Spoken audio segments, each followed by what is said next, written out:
हम बतावा तानी जज साहब।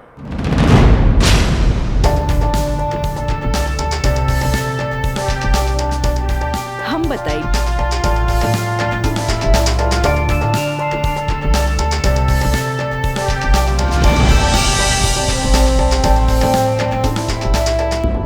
मिलॉर्ड, हम चाहे कि ये केस हम खुद लड़ें।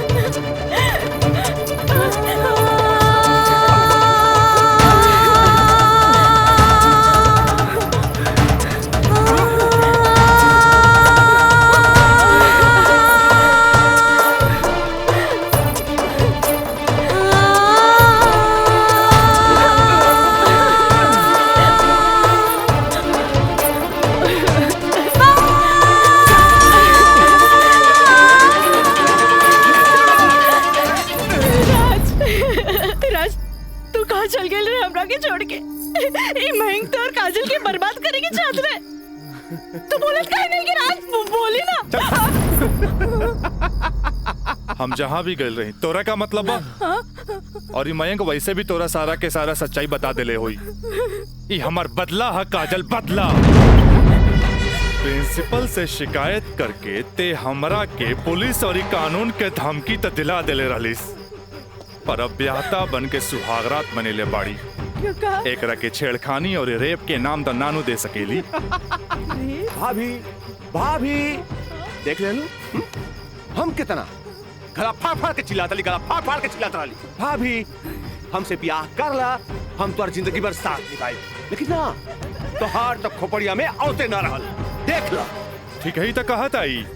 हाँ? एका चल तू मयंक से ब्याह कर ले। ऐसे भी एकरा हमार जूठन खाए की आदत बा। तू अब बस हमारे को जूठन बारू, जूठन जूठन। काजल काजल काजल काजल। जी पापा। ये हम का सुन रहल बानी? तू 2 दिन से कॉलेज नहीं खे गेलू, आगे पढ़े लिखे के इरादा नहीं खे का?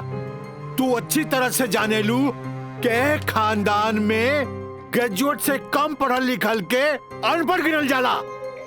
और तू तो अभी तक ले कॉलेज का मुंह न देखेलू, खाली एडमिशन भइला। अरे हम कुछ पूछा था, हमरे बात का जवाब दो। पापा वो कॉलेज में पढ़ाई कम और छेड़छाड़ ज्यादा होला। वाह, बड़ा अच्छा बहाना हो गई है। आजकल कॉलेज में छेड़छाड़ होके लागल है। अच्छा ये बताओ, तुहार दादी भी तक कॉलेज जात रही? वो घड़ी इक्का दुक्का लड़की सब भी कॉलेज जात रही। और जब तुहार मतारी कॉलेज जाए लगली तो कुछ लड़की लोग जात रहे। वो घड़ी भी तो लड़कन सब छेड़खानी करत रहे। और आजकल तो कॉलेज में आधे आध लड़कियन सब हो गई, तो तोरा के छेड़खानी के बहाना हो गई। कान खोल के सुन ल काजल, हमरा घर में पढ़ाई लिखाई खातिर कोनो बहाना ना चली, बुझलू? काल से तू कॉलेज जाइबू तो कॉलेज जाइबू, समझ लू कि ना? कहाँ समझ लू? ठीक बा, ये कि काल से हम कॉलेज जाए। गुड, ठीक है।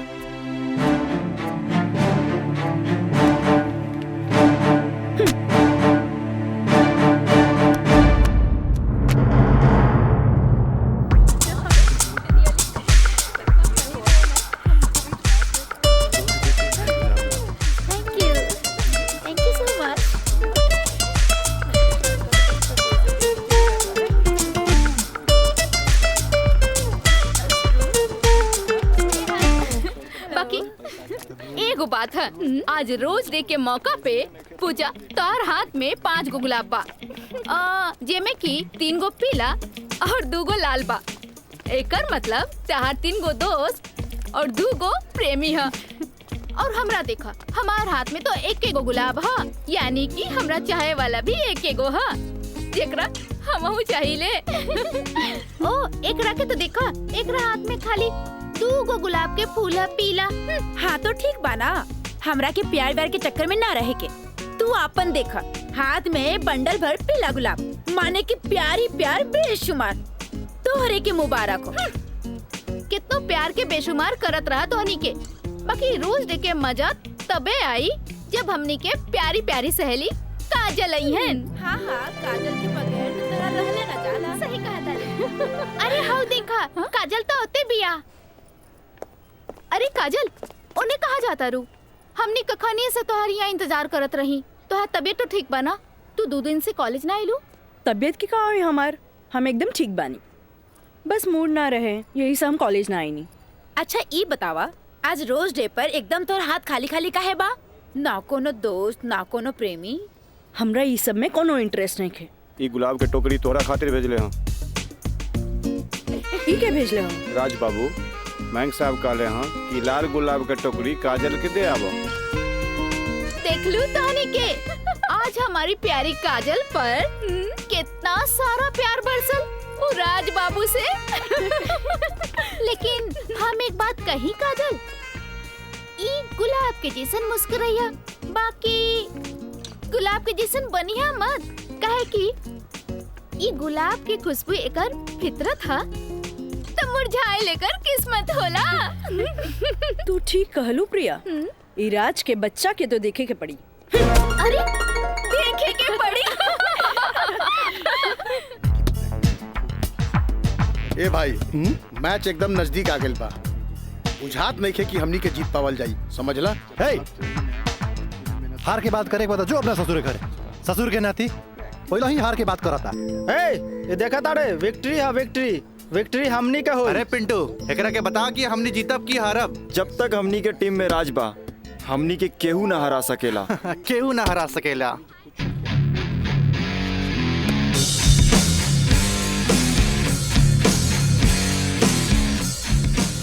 मयंक, हाँ राज, जीत केकर होई? जीत तो हार हुई और क्या कर हुई। और जीत सिर्फ फुटबॉल में ही ना, प्यार में भी हुई। एक से एक टुकड़ा गुलाब का फूल भिजवा देनी है, लेकिन यार गुलाब बहुत महंगा हो गया। अरे 500 रुपया हमारे पॉकेट से लग गई है। समझ गई नहीं तोर नौटंकी। ई ले 1000। पीछे से आवत भी तोहर प्यार और हम चन्नी बाजार। हेलो काजल। हाय, एक सेकंड। चलो लोगिन फैन, मैदाने में अब देखल जाई। हाँ चला चला। राज, तोहरा हम कैसन लड़की दिखत बानी? शरीफ, अच्छी लड़की। गलत, तोहरा जैसन लड़का खातिर हम एक बहुत ही बदमाश लड़की बानी। अच्छा ई बतावा, टोकरी भर फूल भेजे के का मतलब रहे? मतलब ई की दोस्ती और ई प्यार के फूल ह, एकरा मुरझाए मत दिया। ए काजल, अपना दिल में हमेशा दोस्ती और ई प्यार ला जगह बनैले रहिया। ई जन्नत में बनेला, एक एक वो बिखरे मत दिया। रिश्ता जन्नत में बनेला, बिखरे मत दिया। देखा राज, अब तक हम तोहार हर छेड़खानी के नजरअंदाज करत रही, लेकिन अब टोकरी भर गुलाब के फूल भेज के अपन अमेरिकी दोस्त जमावे लगला। तोहरा पता नहीं कि हमार बाबूजी कोर्ट में पेशकार बाड़े और उनकर वास्ता रात दिन गुंडा मवाली और पुलिस से होत रहेला, और ई भी जानला उ गुस्सेल भी जरूरत से ज्यादा बाड़े। वो तो हम तारा के देखते बुझ गलनी है। वो थोड़ा सा हम तारा प्यार मोहब्बत का दिखा देनी, तू तो हमरा के गुंडा मवाली के लाइने में खड़ा कर देलू। देखा, हमरा ना चाहिए ऐसन प्यार व्यार जेकरा खातिर हम अपन सहेली के बीच में मजाक बन जाई। बड़ा खिसियाइल बिया, पट्टे वाला तो नइखे बुझात, पर हमरा भी तो उहे के पटावे में मजा आवेला जो ना पटे वाला होखे। पेशकार साहब।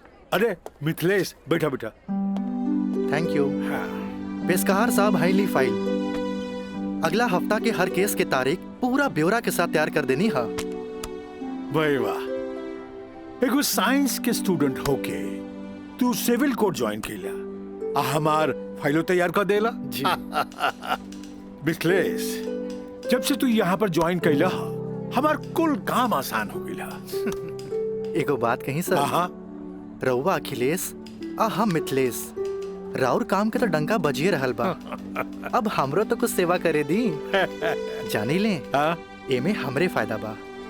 एगो क्लर्क होके हमरा फ्री में पेशकार के अनुभव मिल रहल बा। आज ही फाइल तैयार करे में तो तोहरा पूरा दिन लग गेल होई। चला, कोनो बात ना, यहाँ से सीधे घर चले के खूब बढ़िया नाश्ता करेंगे।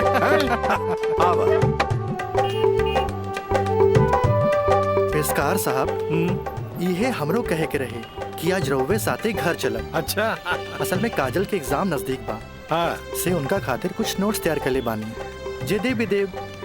अच्छा अच्छा अच्छा, तो यही से काजल के फोन आए रहे कि आज लिट्टी चोखा बनौले बानी।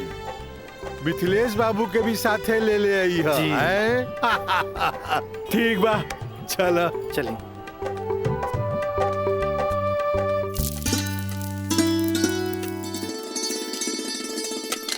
काजल। हाँ माई, बेटा तनी है बैगनवा देख तो।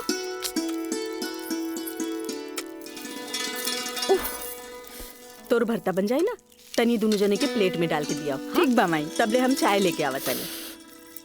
ई लिए लिट्टी चोखा।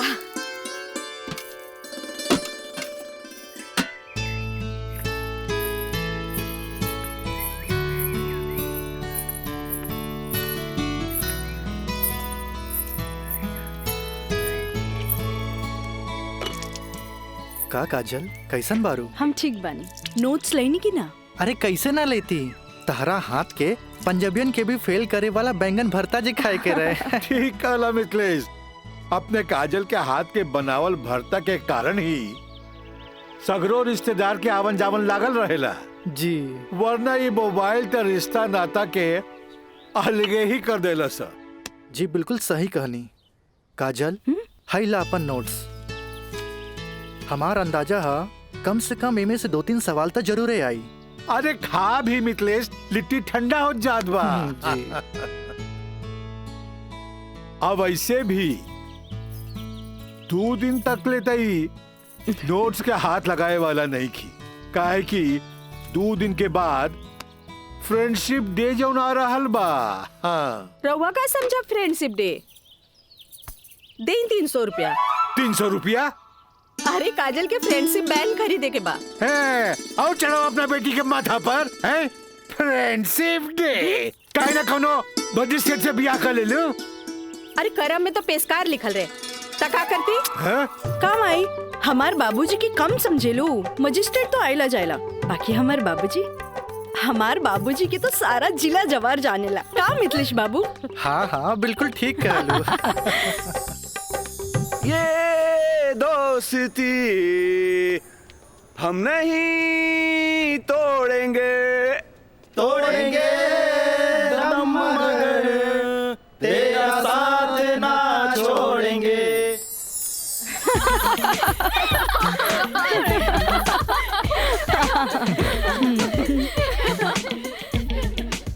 फूल बन के मुस्कुराना भी जिंदगी है, मुस्कुरा के गम भुलाना भी जिंदगी है। क्या बात है। तब मिल मिल के दोस्ती निभाना भी जिंदगी है। अच्छा, हमने के दोस्त तो बरले बानी, बाकी तू कैसन दोस्त की बात कर रहल बाड़ू? ई हमरा समझे में ना आइल। सपना, तू समझ लू का? ना, हमरा तो बिल्कुल समझ में ना आई। वही तो। ई का समझी, बाकी हमरा समझ आ गई। कहा तो बता दी। अरे बताओ। दोस्ती हर चेहरा के मीठ मुस्कान होखेला, दोस्ती ही सुख दुख के पहचान होखेला। वाह वाह वाह। अगर रूठ भी जाए कोई दोस्त त दिल पे ना लेवे के, काहे की दोस्ती त सुख दुख के पहचान होला। और हमार मानना बाकी अगर कोई सच्चा दोस्त रूठ जाए तो ओकरा के त मना लेवे के चाहिए।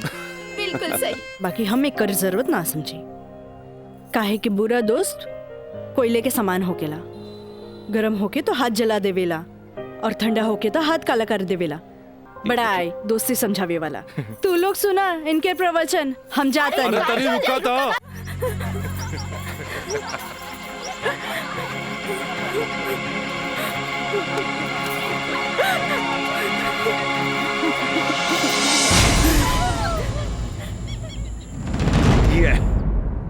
काजल, तोरा परेशान होके के जरूरत नहीं खे। खबर भेजवैनी हा, राज आपते हुई। May I coming, sir? Yes, come in. का बात बस सर, आप हमके बोले नहीं हो? हाँ, ई का सुनतानी हम हो, तोरा जैसे स्टूडेंट के वजह से ही कॉलेज के बदनामी हो जाला। को एजुकेशन के मतलब ही ना हा कि कॉलेज में कोई लड़का लड़की के छेड़खानी करे। लेकिन सर हम कुछ ना सुनने के चाहता नहीं। अब कोई ना कोई स्ट्रिक्ट डिसीजन हमरा लेवे के पड़ी। ठीक बा काजल, तू जा सकेलू। जी सर, थैंक यू। लेकिन सर हम ऐसा क्या कर देनी है कि काजल आपके लगे हमारी शिकायत लेके आ गई है? शुक्र मनावा कि वो हमारा पास आ गईली। अगर पुलिस के पास जईती त सीधे अरेस्ट हो जाता। बुझला, आजकल ऐसा कानून आ गइल बा कि एकरा में बेलो ना मिलेला, सीधे जेल होखेला। बाकी सर वहाँ और भी तो लड़का लेके रहे। हाँ, अरे यह तो हम कहे के चाहत नहीं तोहरा। और भी लड़की रहे, यह लड़की के छेड़े के का जरूरत रहे? वो पेशकार के बेटी के मामला बढ़ जाइत त का होइत? तोहर बाबूजी के हम काम मुंह दिखैती। आइंदा ख्याल रखी है। तू जा सकेला। ठीक बा सर, थैंक यू। मयंक भाई, बहुत टाइम लगिल प्रिंसिपल के यहाँ। अरे तो आबते हो है ना। का बात भइल? बड़ा टाइम लागत है। कहत रहले हाँ, ऐसन के काहे पटावेला जौन शिकायत लेके आवे, ऐसन के पटावा जौन शिकायत ना करे। तो प्रिंसिपल साहब गलत का कहत बड़ा? पता ना काजल में का देख ले बड़ा कि वही के पीछे भागा जात बड़ा। तोहनी के ना बुझाई, हमरा ओकरे पटावे में मजा आवेला जौना के पटावल मुश्किल बा।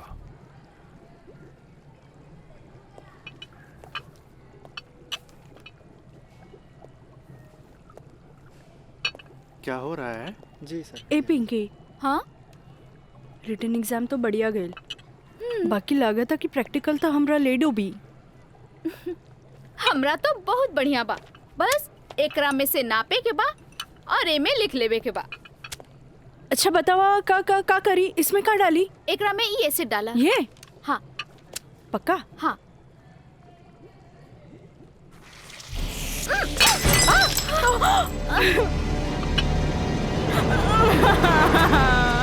अरे काजल! काजल, where are you going? What happened?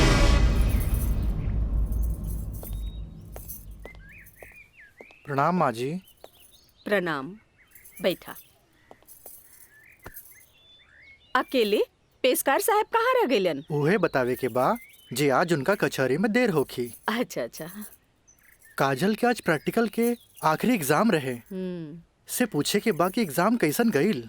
अब देखा बहले तो ऐली ना, कैसन जाए कहा जाए कुछ समझ में नहीं खेवत। अभी औते हुई ई देखा। अरे का? अरे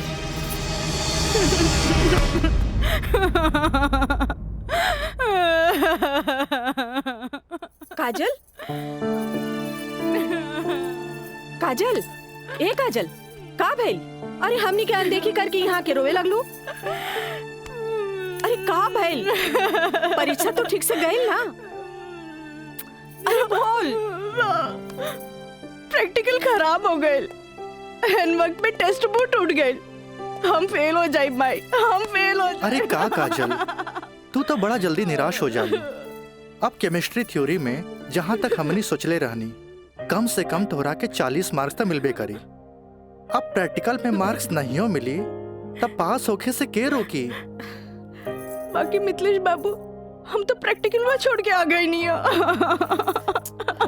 अरे तो का भइल? इन्विजिलेटर 0 ही दिहन ना, इतना हदीर काहे होत बारू? हाँ, एग्जामिनर अगर एकरा के इशू बना ले, अब माइनस मार्किंग करें, तब बे फेल होए के बात हो सकेला। अरे तो रो रो के हलकान भैला से का पास हो जेबू? ई देखा था, जा मुँह हाथ धो, भगवान सब ठीक करिए। जा। का ठीक करिए? अरे अब कहा होई कुछ समझ में नहीं क्या, कुछ ना बुझाता हमरा के। माँ जी, अब रहुआ परेशान मत होई, एकर थ्योरी पेपर बहुते बढ़िया गईल हा। अरे तो तुहार गाइडेंस रहे तबे ना। अरे साइंस के स्टूडेंट रही त गाइड कर देनी, एमे का। त ठीक बा, अब तू ही समझावा ओकरा के। ठीक है। आई लघु हो जा चुप। भैया एक सैंडविच लाइए। हाँ हाँ ले।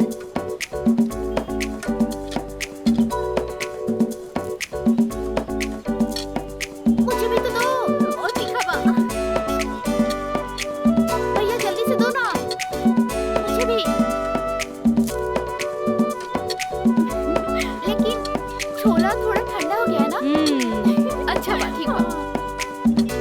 रायदा अब हमरा के ना चाहिए बस अरे खाना यार कहे अभी से एग्जाम में फेल हो गए का? हाँ कहे चिंता में बड़ू हो? हाँ चिंता ना रही का थोड़ा नहीं के एक्सक्यूज मी गर्ल्स। काजल तू तो बुझाता कि अभी लेक हमरा से नाराज बाड़ू। अरे नाराज तो हमहू रही तारा से, पर हमरा हमार दादाजी के सिखावल एगो बात याद आ गई। कोई भले ही बोए तोहरा ला काटा, तू बोए ओकरा ला फूल। देखा काजल तू तो प्रिंसिपल साहब से जाके हमार शिकायत कर देलू, पर हमरा हमार दादाजी के सिखावल उ बात याद आ गई। भाई तो उनकर पोते नू, हम जकरा चाही लेनू ओकर पूरा ख्याल रखीले है ने। देखा है ने, और ये बात के पता तोरा बड़ा जल्दी लग जाई बुझाइल। गर्ल्स आप लोग के रिजल्ट आ चुकल बा। अच्छा और ये क्लासरूम में आप लोग का रिपोर्ट कार्ड बट रहल बा। जाई चल चल जल्दी चला। अरे जल्दी चला चल। ए काजल कांग्रेचुलेशन, आपके केमिस्ट्री के प्रैक्टिकल में 20 में 20 मार्क्स मिलल है। Mister Raj for your kind information हम केमिस्ट्री प्रैक्टिकल एग्जाम ही छोड़ देनी है, ऐसे अपन कांग्रेचुलेशन अपने पास रखी।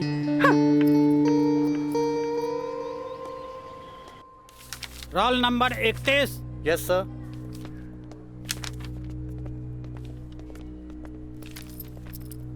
Roll number 32। Thank you sir.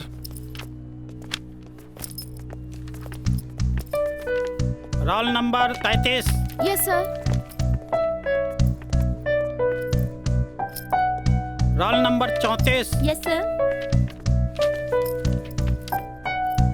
Roll number 35।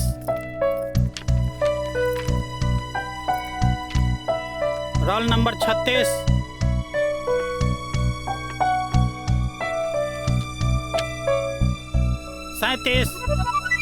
Roll number 38।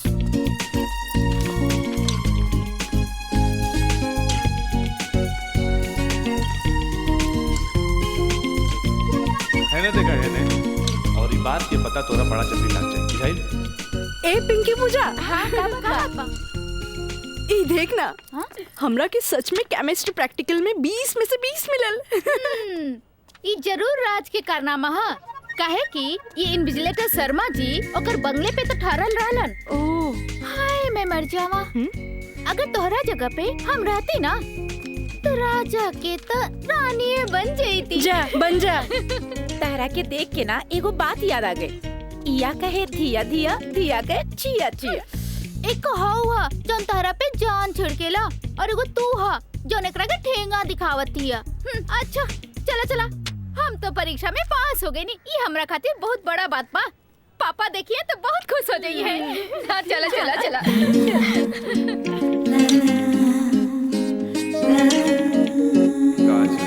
दादाजी के सिखावल एगो बात याद आ गई। कोई भले ही बोए तोहरा ला काटा, तू बोए ओकरा ला फूल। ई ले। अरे भाई अपोजिट टीम आ गई बा, हमनी के का होई? अरे आ गेल त का बैल हो, अभी तो टाइम बानू मैच में। टाइम बा त का एहिजे बैठ के टाइम पास करबा। ए जब हमनी के मैदान में जाएम नु तो देख के थर्रा जाइलो, ठीक बा? अब चला जौन होई तो मैदान में देखल जाई, उहे देखल जाई। चलो राज भाई बॉल दे। तोहनी के इतना हड़बड़ी बना तब बड़ा सन हम आवा तानी। चलो लोग चलो आवा।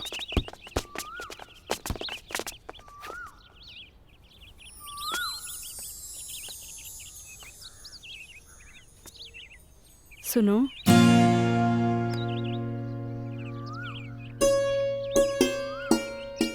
सॉरी राज, हम तोहरा के गलत समझनी, लेकिन तू तो सच में दिल के राजा बाड़ा। और तू ये राजा के दिल के रानी। ए काजल हम तारा के बहुत चाहेनी। Thanks for chemistry practical marks. WhatsApp number मिली का? व्हाट्सएप हाँ ठीक बा ले ली। 8291 71 7752। 8291 717752।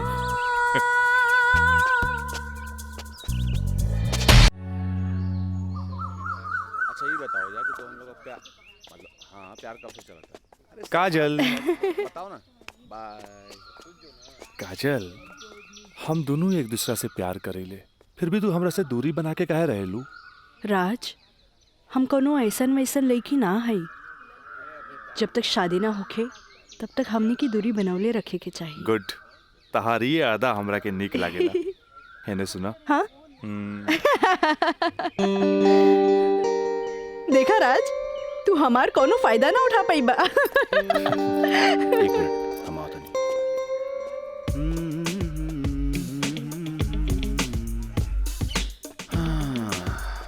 राज यार एगो बात बताई। काजल अब यार हमरा के भी अच्छा लगे लगल यार। हम एगो बात बताई। तू हंसुआ के बिया में खुरपी नियन गीत मत गो। वो तोर भाभी लागी। का लागी? भाभी।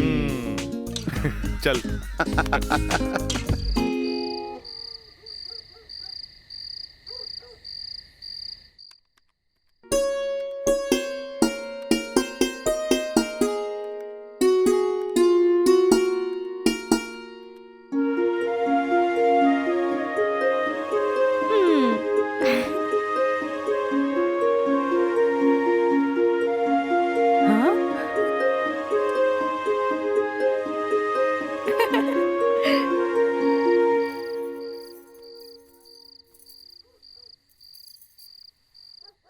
घर के सब काम निपटा ले लू? हाँ। ब्लड प्रेशर के ई लोसर एज खात खात रउआ के सालन बीत गए। अरे एक बेर डॉक्टर से पूछ लेती कहीं गोलियां तो ना चेंज करे के बा। एकर साइड इफेक्ट भी होला। एक बेर हमार बाबूजी के पैर ऐसे ही सूज गए रहे। जब गोली चेंज भइल तो एकदम ही ठीक हो गइल। तू हमार कितना ख्याल रखेलू? अच्छा ही बतावा, तू अपन थायराइड के गोली खा लू कि ना? अरे कहाँ खाइला, 3 दिन से तो वो खत्म हो गइल बा। का गोली खत्म हो गई?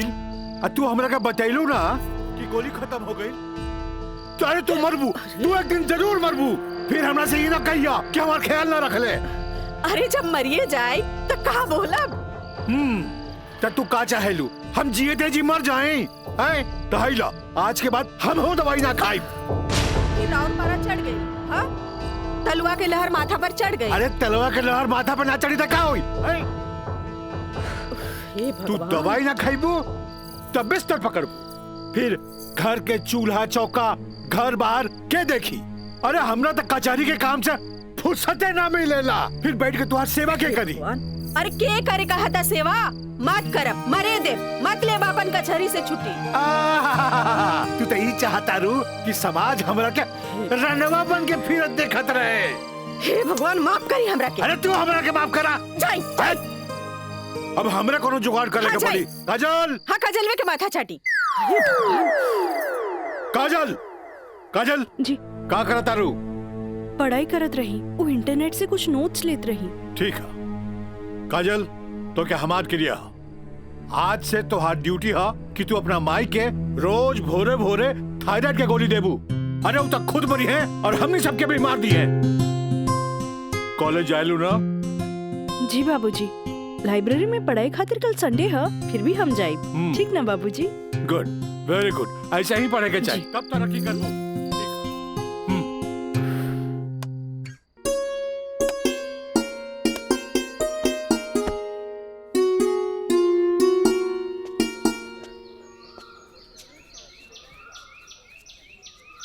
काजल। Thank you. काजल, हम दोनों एक दूसरा के बहुत चाहिए। पर जब हम हमरा फ्यूचर के बारे में सोचिले तो हम देखिले कि हमार बाप के पास बहुत दौलत बा। उनकर दौलत के संभालत संभालत हमार जिंदगी गुजर जाई। हमरा ये आम आदमी नियन नौकरी चाकरी करे के फुर्सते ना मिली। अब बस तू हमरा जिंदगी में हमार जीवन साथी बन के आ जा तो हमारी जिंदगी एकदम मजे में गुजर जाई। ए काजल, तू काहे ना अपना बाबूजी से हमरा बारे में बात करेलू? बाबूजी से? ना बाबा ना, हम ना बोल सकेनी। हमार बाबूजी बहुत गुस्सेल बाड़न। वाह भाई वाह, इकलौता बेटी भैला के बाद भी तू अपना बाबूजी से बात न करबो काहे कि वो बहुत गुस्सैल बाड़े, और इकलौता बेटा भइला के बाद भी हम अपना बाबूजी से बात ना करब काहे कि वो बहुत पैसा वाला बाड़े। ऐसन में तो हमनी के सपना धरल के धरल रह जाई। काजल, काहे ना हमनी के भाग के शादी कर ले जाओ।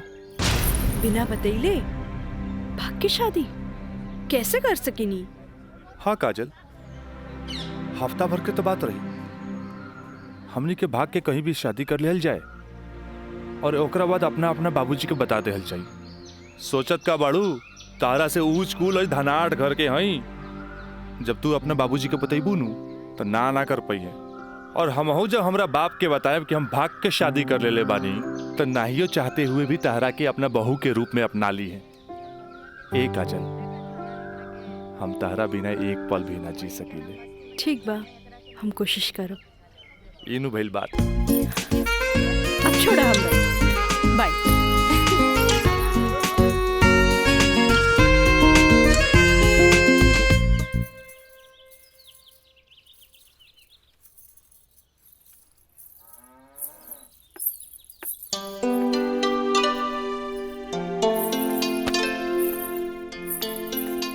काम आई तोहरा से आराम नहीं के होत का? जब देखा काम का सिर्फ काम ही करबू।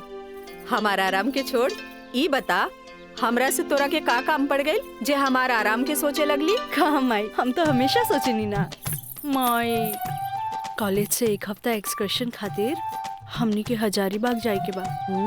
हम डैडी से ये बात नहीं के बोल सकत, परमिशन दिला दे ना माई प्लीज। हमरा के मजौवा के समझ ले ली का? हाँ, अरे हमहू ग्रेजुएट बानी। ई होली में तोरा के कौन कॉलेज लेके जाता? वो होली तो मार्च में पड़ी, अभी तो फरवरी चल रहा बा। एक ही हफ्ता की तो बात बा माई, प्लीज माई प्लीज। अच्छा, तोर बाबूजी आज ऑफिस नहीं खे गइलन, मिथिलेश के संगे बैठल बाड़े। कौनो शादी में जाए के बा, चल कोशिश करत आनी। Thank you Mai, thank you. Mithilesh, वो कहल जाला ना कि हाकिम के अगाड़ी या घोड़ा के पिछाड़ी ना रहे के चाहिए हैं? मजिस्ट्रेट साहब के इकलौती बेटी के बियाह, यही से हम खुद चलता नहीं तो हम न्योता तोहरे हाथे भिजवा देती। अरे रउआ चलती तो उनको भी खुशी होत। हाँ, लेकिन हाँ? ई का कहतिया? का कहतिया? अरे कॉलेज टूर पे एक हफ्ता खातिर हजारीबाग जाए चाहतिया। ये एजुकेशनल टूर आके पिकनिक? एजुकेशनल टूर बोली ना। ये तो निम्मन बात हो सर। स्टूडेंट्स के बाहरी दुनिया देखल उतने जरूरी है जितना विषय के ज्ञान। ठीक है, एजुकेशनल टूर है तो मैं अलाउ करता नहीं, बाकी नो मटर गस्ती, ओनली पढ़ाई। जी पापा। ये बतावा ये सब में कितना खर्चा आई? 2-3 हजार पापा। तू हमारे से 5,000 ले ला, ठीक है? थैंक यू पापा। चलो तू हमरा के दिखावा कि वो न्योता के कागज तैयारी के लिए बांध देले बानी। चलो मिथिलेश, हम आवत हैं, बैठो। जी सर जी। Thank you so much Mithilesh बाबू, अगर रउआ ना बोलती तो ये हरगिज ना मानतन। अरे वो तो हम तुहार मुंह देख के साथ दे देनी। जा मजा करा। कैसन लागल? वाह, सो ब्यूटीफुल। ये कहाँ लेके आ गई ला? पहले चला था तब ना पता लगी। उतरा। अरे स्टैंडवा कहाँ चल गई?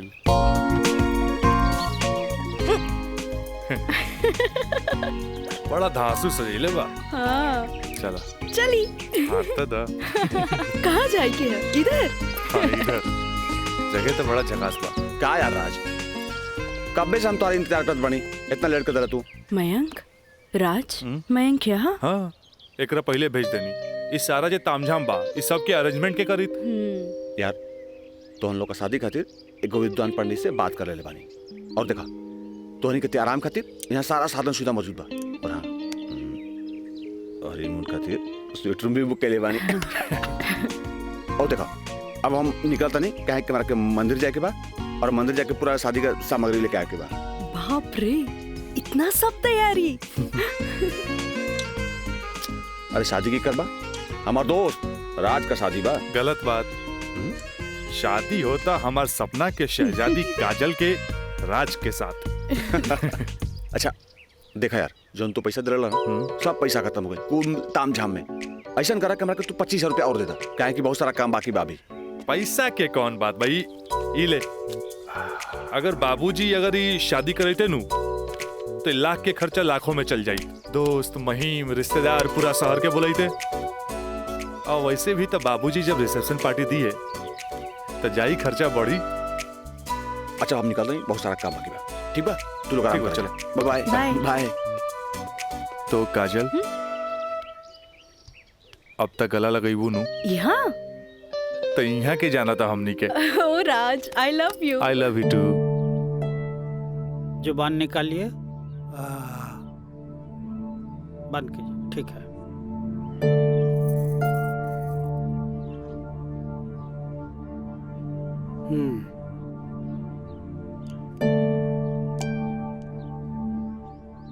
सांस लीजिए और जोर से।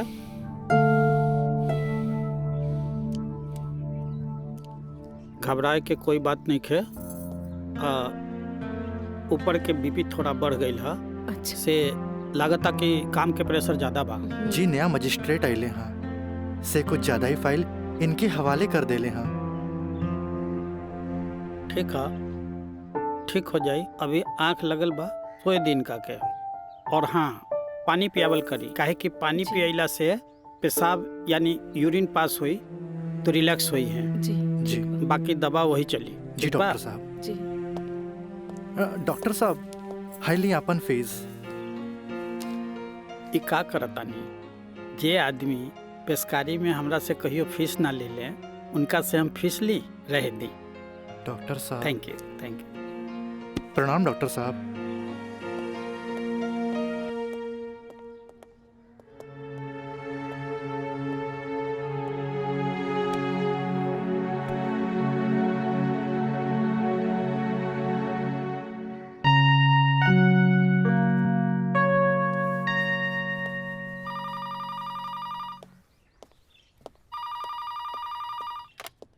हेलो, हम काजल बोले तानी। हाँ काजल बोला, कैसन बारो? माई बाबूजी कैसन बाड़न? बाबूजी के तबीयत खराब बा। बीपी बढ़ गई हा, से सुतले बारन उठाई का? हाँ, नहीं छोड़ दी, यहाँ सब ठीक बा। आप कैसन बानी? हाँ हम तो ठीक बानी। माई के बुलाई का? ना रहे दी, आके हम सरप्राइज दे। Okay bye. Okay bye. केकर फोन रहे? काजल के। अच्छा वहाँ के ठीक बारी अच्छा खोज खबर लेत रही। अच्छा माँ जी, हम चलत तानी, सांझ के फिर से आ जाए। ठीक बा।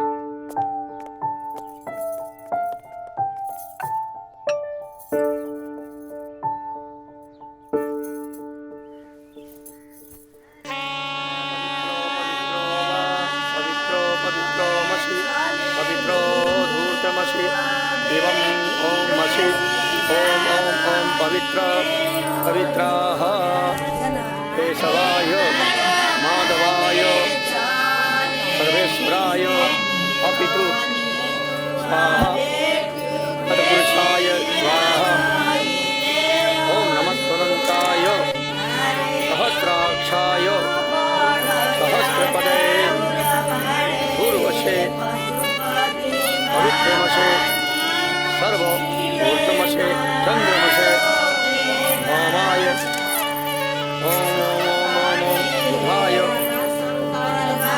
ओम पवित्रो वा पवित्राय नमः सावित्रे नमः पवित्रे नमः तत्पुरुषाय सर्वेश्वराय नमो नमः।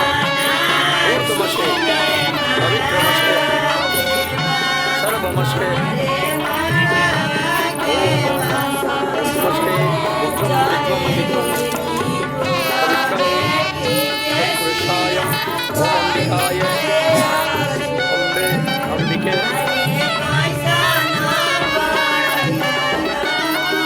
राजलाय राजाय नमो नमो नमो नमो विवाह संपन्ना भवतु।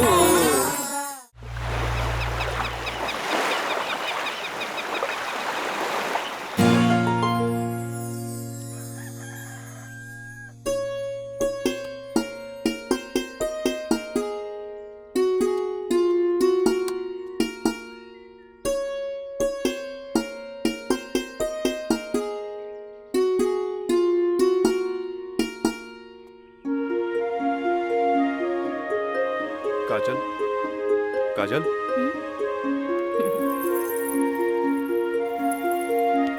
Good morning. Good morning. उठे के मन तो हमरो ना करत रहे, पर खाली सुतल रहला से जिंदगी ना नु चली। चाय ले लो, गर्मा गर्म चाय। मयंक अपने हाथ से बनेले बने।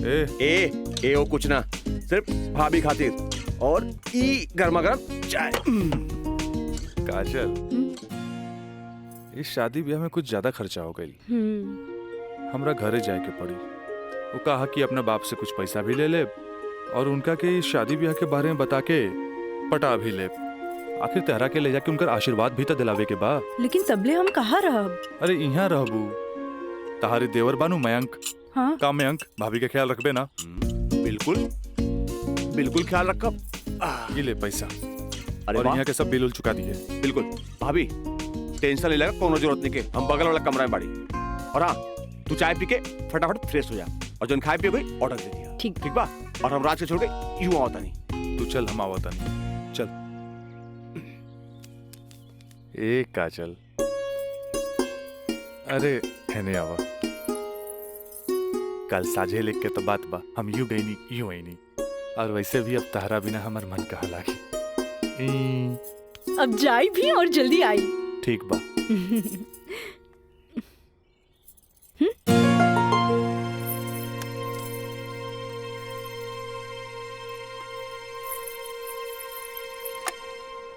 हेलो। हाँ, अरे देख रही हो कि मैं ऑफिस में हूँ, कितना काम पड़ा है, कितनी फाइलें पड़ी हैं, और तुम हो कि ये ले आइएगा वो ले आइएगा। हद कर दिया तुमने यार। मैं कम इन सर? कम इन। अखिलेश बाबू कैसन बाड़न? जी बीपी तो कंट्रोल में है, बुखार के वजह से थोड़ा कमजोरी आ गई है, यही से शुक्रवार तक की छुट्टी की अर्जी दे ले हैं। कोनो बात नहीं खे, दिन रात काम करे वाला आदमी के अरे थोड़ा बहुत आराम तो चाहिए ना। जी कह दिया ऑफिस के चिंता न करे जी, जब वो ठीक हो जावे तबे ऑफिस आवे।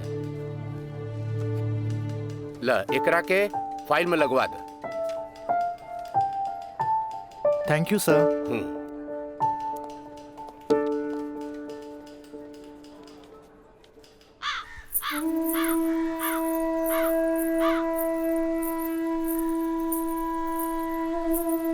अरे भाभी, आइए बेटी। भाभी, क्या बात बा? बड़ा परेशान लागत बानी। हम राज के फोन लगा लगा के थक गए नहीं। कभी डेड टोन मिले था तो कभी आउट ऑफ कवरेज एरिया। तोरा पास उनकर कोनो लैंडलाइन नंबर बा? ना भाभी, और हम उनका दूर नंबर पे फोन लगा के थाक के हार के बैठ गई। हैरानी की बात तो ये बाकी कि गईला के बाद ना कोनो खबर, ना कोनो कॉल, ना कोनो मैसेज। भाभी तू टेंशन मत ले, हम अपने को दोस्त के भेजले बानी, और जैसे ही खबर मिला था सबसे पहले हम तोरा के बताई। ठीक बा, हम अपन कमरे में बानी। अरे भाभी, घबराए कोनो बात नहीं की, हम बानी ना।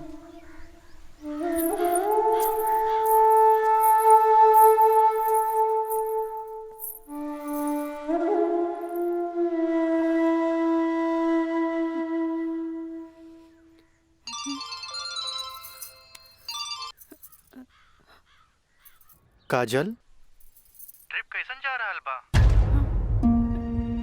ट्रिप ठीक बा। का बात बा? तोहार आवाज में खनक नहीं खे? नहीं, ऐसा कोनो बात नहीं खे। हमार मतलब सब ठीक बा।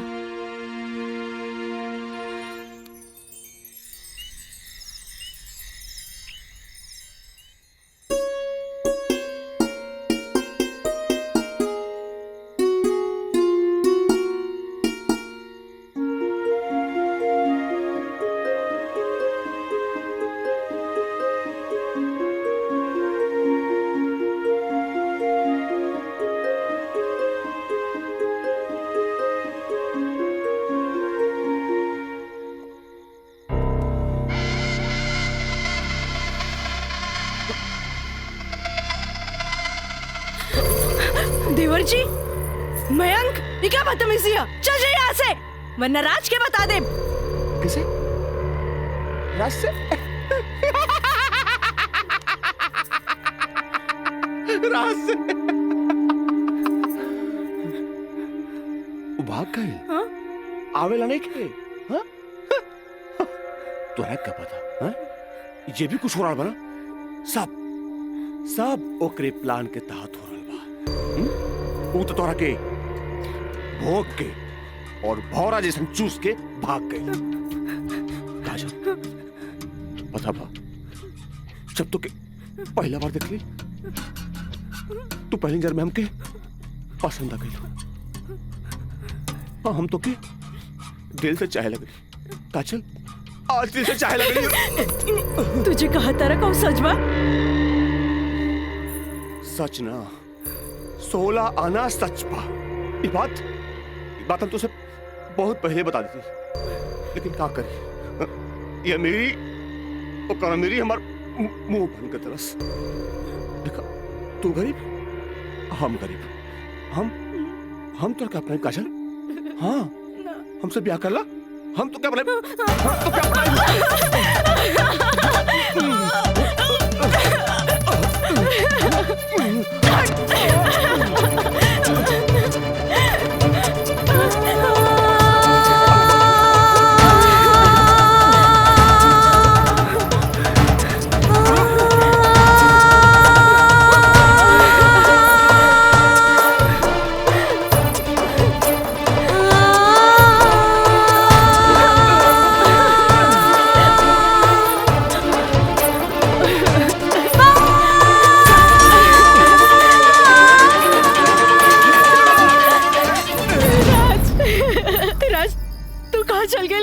छोड़ के ये महंग तो और काजल के बर्बाद करेंगे चाहत रहे।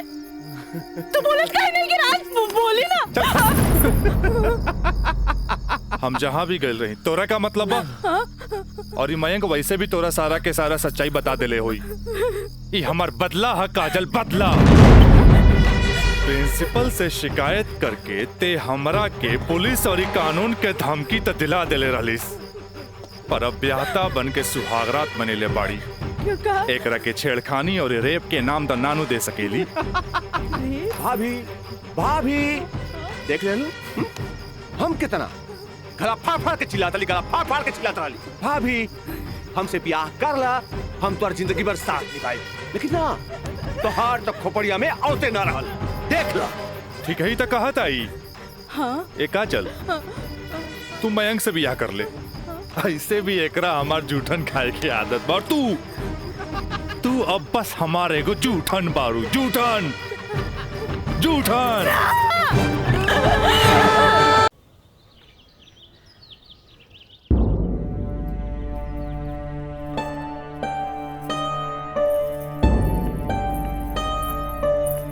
काजल,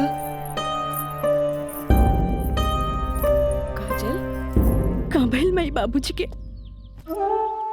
अरे ये ठीक बाड़न, दवाई खा के सुतल बाड़न। रुका, हम उठा देता नहीं। ना मैं रह दे, आराम करी दे।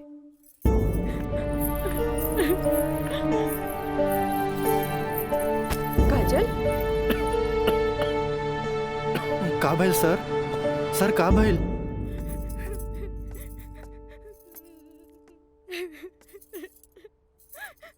काजल,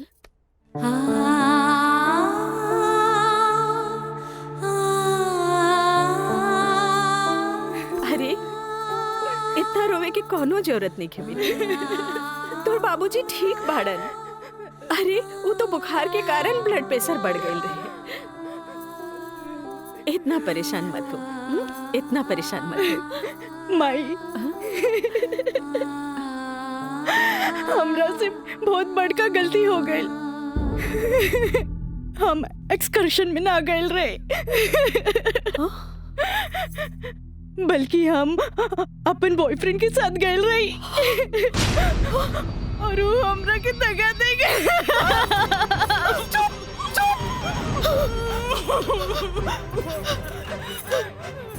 सच बता, सच बता, का भाई?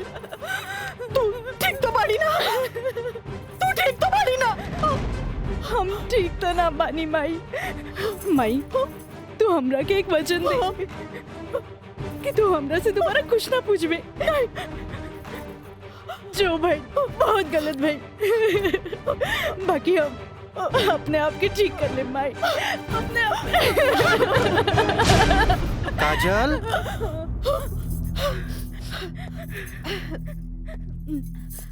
काजल, बाबूजी तोरा के बुलावत आ रहे। चल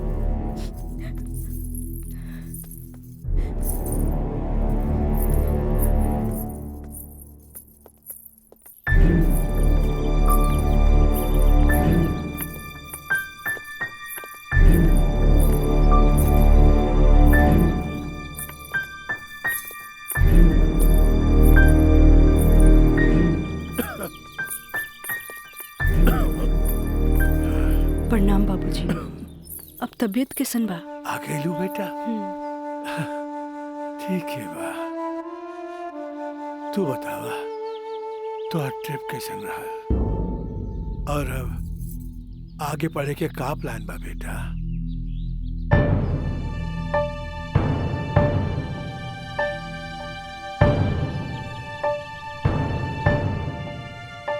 बतैलू ना बेटा? पापा, हम वो साइंस ना पढ़ के लॉ पढ़े के चाहता नहीं। तो ओकरा में का बात है बेटा? विषय कोनो खराब ना होखेला, पर जरूरत है तो ओकरा में अच्छा करेके। अगर तू लॉ ज्वाइन करे के चाहता रहो तो लॉ ज्वाइन कर ला।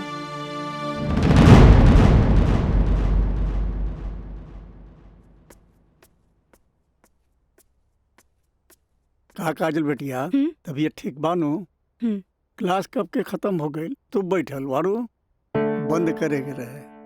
हाँ काका, रूम लॉक कर दी। हम तो बस ऐसे ही बैठ गए रही। अच्छा।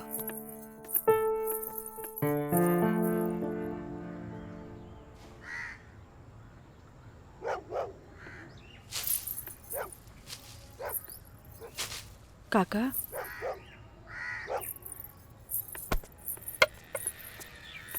अरे बिटिया, तू फिर आ गेलू? अरे हम कई साल से देख रहल बानी कि हर 3-4 महीना पर तू आ जालू। पर बिटिया, राजा तोहरा से नइखे मिले चाहता। वो बड़ लोग हवन, उनकर जिंदगी में तारा जैसी लड़की की कीमत चाय के कुर्बा के बराबर हा, जे पी के फेंक देवला। काका, तोहरा का लागता कि हम को फेकल कुर्बा है? नहीं बिटिया नहीं, ऐसे बात नहीं की। जे हम देखिला से बताइनी। बिटिया, हम उनकर घर के नमक खैले बानी, फिर भी जब जब तू आइलू हम उनका बताइनी। पर राजा बाबू है कि एक कान से सुने ना और चल जालन। पर बिटिया, हम वहां के नौकर हैं, फिर भी अगर हम तारा काम आ जाई ना तो हम अपना के बहुत खुश नसीब समझब। काहे कि तू जब जब आवे लुनू हमारा देखल नहीं जाला। बिटिया काका, अब की बार उनसे कह दिया कि काजल आखिरी बार आयल रहे, एगो घड़ा रहे जेकर पानी ऊपर तक भर गई।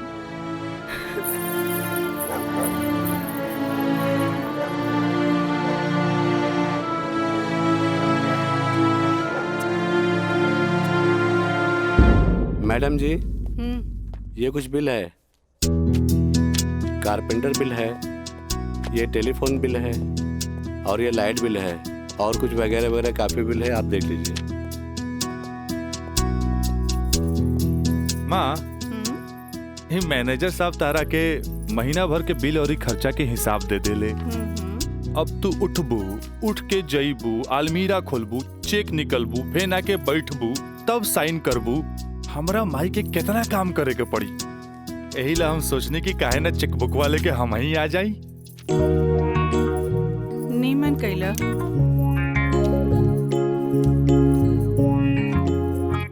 अच्छा,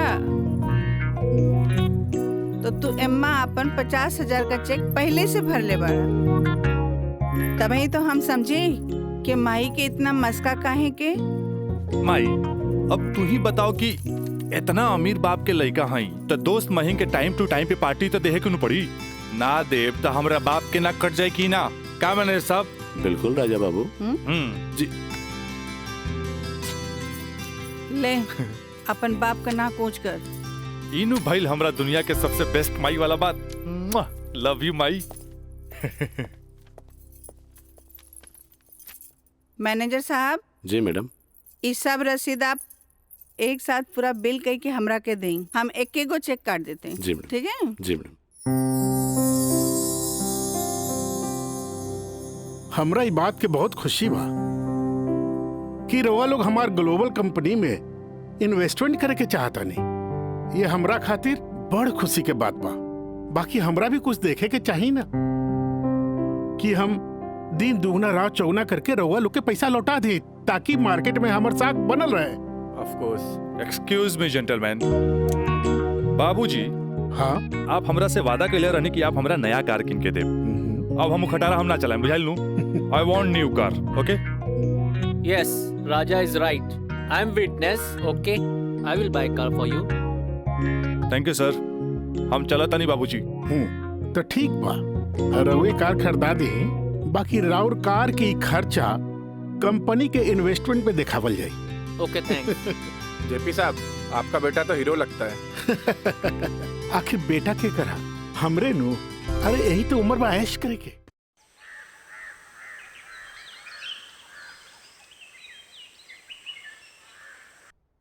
काजल जी। तारा के देख के हमें 4 साल पहले का काजल याद आवतिया। याद है तारा के? मिथिलेश के साथ डरत डरत तू हमरे चैम्बर में आ ललू लॉ कॉलेज में एडमिशन खातिर हैं? ई कानून के पढ़ाई कैसे एगो लड़की के बहादुर और समझदार बना देवेला। काजल हम चाहता नहीं कि पहला केस तू खुद अपने लड़ा, कैसन रहे? लेकिन सर। तू घबरा मत, हम तारा बारे में केहू से कुछो न कहनी है। देखा ये वकील लोग अपने क्लाइंट का सिक्रेसी अपने साथे चिता में ले जाला। बैठा। हाँ तो केस ये है कि मुवक्किल एक गरीब लड़की है जेकरा के शादी का झांसा दे के पहले भोगल गए और बाद में जूठन की तरफ फेंक दी। वो दहेज के केस न कर सकत रहे काहे कि वो गरीब रहे। रेप के केस न कर सकत रहे काहे कि वो अपने घर वाले के मुंह पर कालिक न पोते के चाहते। वो प्रताड़ना का केस भी न कर सकत रहे काहे कि वो घर में कब्बो रहली नहीं। अब वही मुवक्किल का केस तो के लगे। अब वही गरीब लड़की का केस एक पढ़ल लिखल समझदार वकील के लड़ेगी। काजल, हमरे नजर में तू एक मर्द लड़की बाड़ू। हमें फख्र बा कि तू हमारे असिस्टेंट बाड़ू। आई एम प्राउड ऑफ यू बेटा। जी सर, थैंक यू।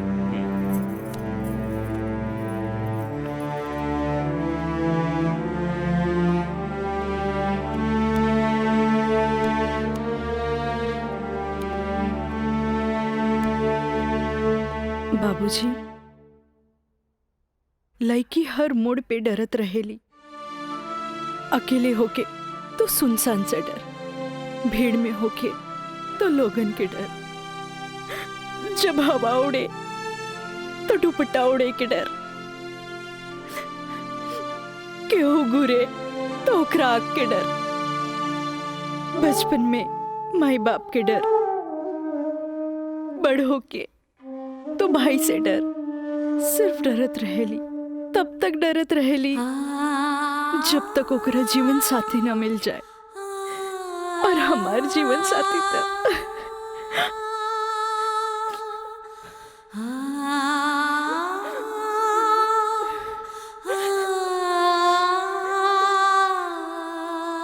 बाबूजी, आज हमार पहला केस बा, राउर आशीर्वाद चाहिए।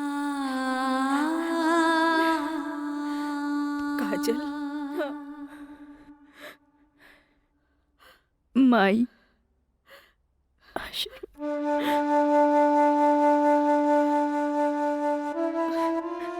तोरा के वचन तो हम दे चुकल बानी, कुछ ना पूछेगे। बाकी जौन काम में तू लगल बाड़ हमारा आशीर्वाद बा तोरा के कामयाबी हासिल हो। चल।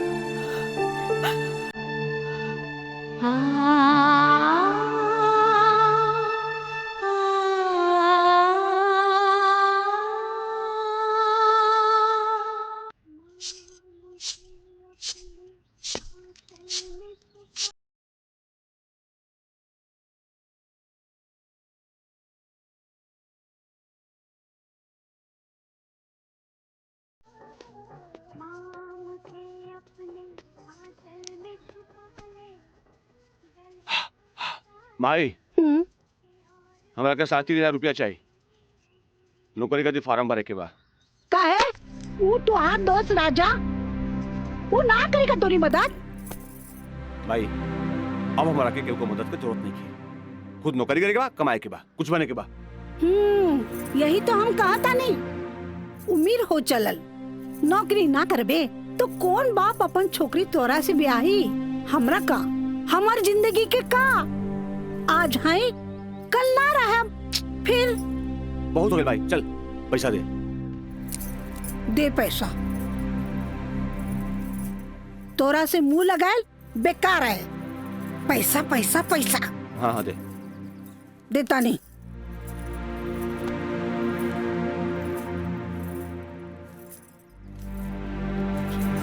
कितना हम गिन ले ली दे 500 और दे। ना नहीं 500 और दे का है 3,500 चाहिए देनी ना चल अब ठीक काहे मांगता रे चल जा पैसा चाहिए। एक बात कही तू दुनिया का सबसे अच्छा माई है चल मैं चलता रही मानता नहीं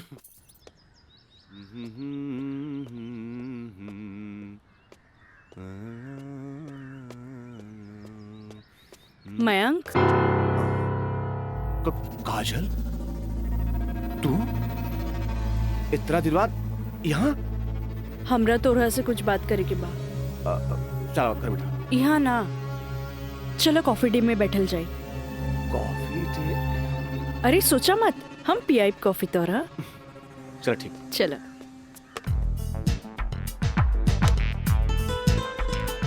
इला थैंक यू पिया ना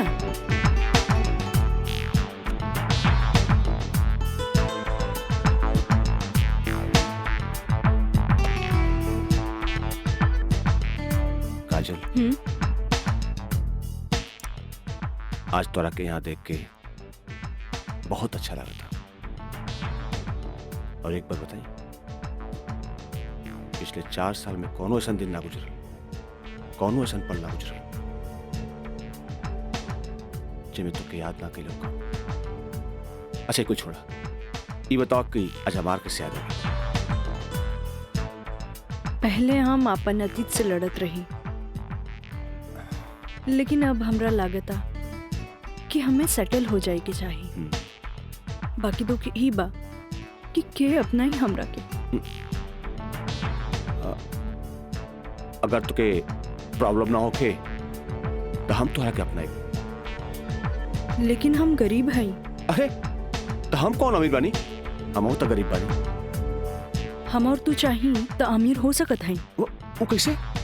हमार साथ दे के जिंदगी भर साथ दे। ऐसे ना प्रॉमिस करा। प्रॉमिस चला चला। हाँ।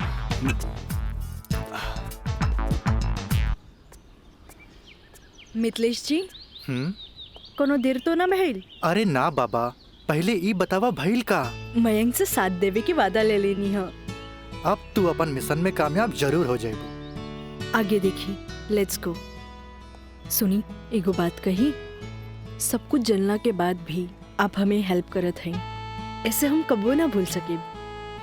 पहले तो ना पर अब सोचे लगनी है कि जिंदगी के हर लम्हा में आपकी जरूरत पड़ी। चल आप चली थोड़ा घरे छोड़ दी।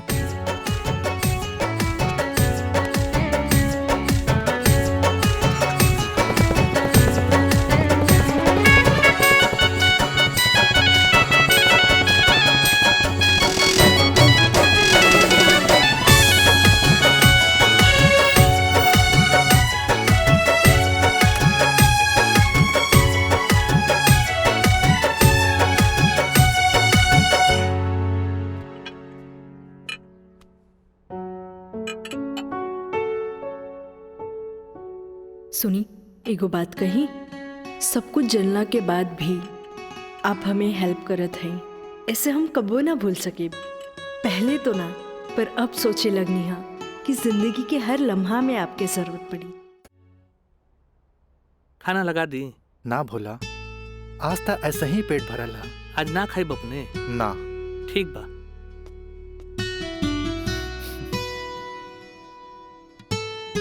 मैं पंडित देवी दत्त शर्मा। का कहनी है?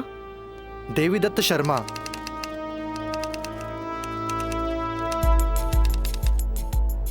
सत्रह मई के भाईल। अच्छा भैया तनी जल्दी करी, देर होता। ली दी।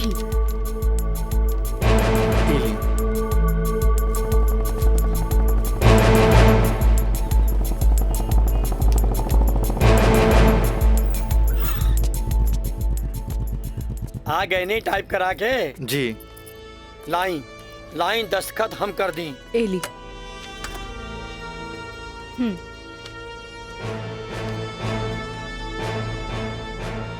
जय गणेश।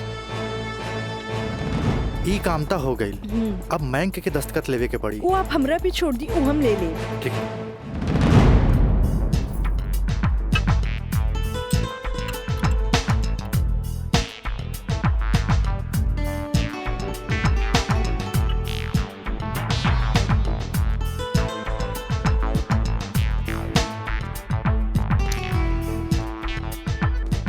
हेलो।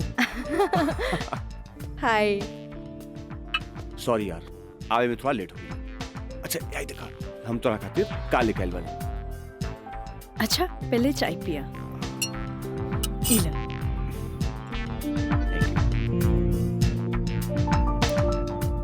अंगूठी सोना के? हाँ। वो है इतना हल्का? मन तो रहे कि हीरा के लेके आई थी, लेकिन का करी, पैसा का तंगी। अच्छा ई बतावा, खुशहाल जिंदगी जिए खातिर तोहरा कितना पैसा चाहिए? 20 लाख। अगर हम तोहरा पूरी 50 लाख दी तो कैसन रही?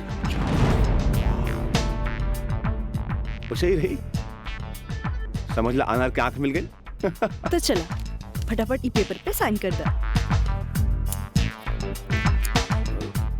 अरे पढ़ा मत, यही से हमनी करोड़पति बन जाए। हाँ, हाँ ल। ठीक है। डॉलर भी कदम तो गिरब तो हर बहिया में ना।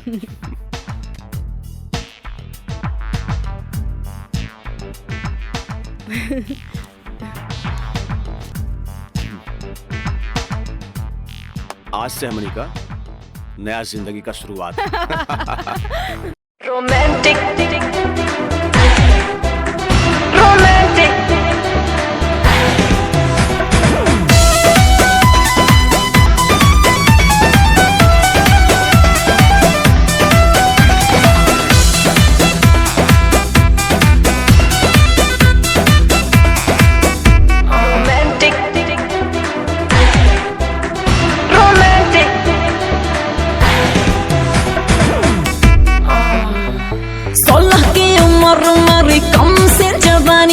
खोज रही हूँ ऐसा मुंडा जो हो खानदानी। हाँ 16 की उम्र मेरी कम से जवानी, खोज रही हूँ ऐसा मुंडा जो हो खानदानी। इंग्लिश नहीं चलेगा, ना चलेगा हॉटी, तो कैसा चलेगा? रोमांटिक रोमांटिक रोमांटिक रोमांटिक मर्द से करूंगी मैं शादी, तभी तो साले साले बढ़ेगा आबादी। रोमांटिक मर्द से करूंगी मैं शादी। मीना, मंजू, रेखा, कस्तूरी के डांस देख के कुछ समझ में आयल? अरे सरकार के देख के बाजार बदल चला, बाजार के देख के साहूकार बदल चला, आ घोड़ा के देख के सवार बदल जाला, शिकारी के देख के शिकार बदल जाला। ऐसे ही मेहमानों के बदले पे सत्कार के भी बदल देवे के चाहिए। अरे पहले के जमाना कुछ और रहे कि मर्द नाजो आदा पर लुट जात रहे, लेकिन अब जमाना बदल चुकल बा। आज के जमाना के मर्द सबके कमर तोड़ नाच पसंद आवेला। जितने कमर हिलेबू और सीना झटकईबू, मर्द उतने जल्द तोहार दीवाना हो जाए। दिखाओ करके। अरे ऐसे ना, ये देखो। कस्तूरी बाई, कस्तूरी बाई। चाहे नसीब तक लिया। बहुत दिन बाद तशरीफ लनी राजा बाबू। भला ऐसे भी केहू केकरो भूल जाला। आए बैठो।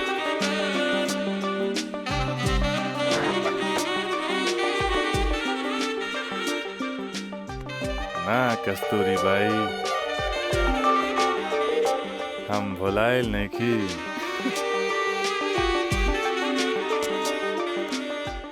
वो तो बस हमार शादी होके वाला बा।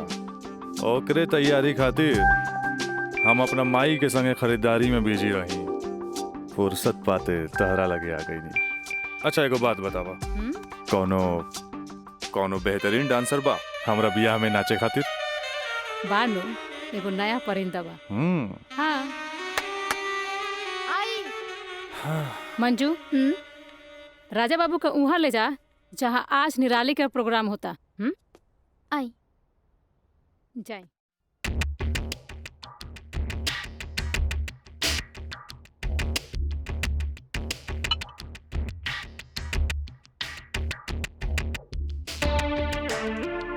कस्तूरी, तहार निराली हमरा बहुत पसंद आई।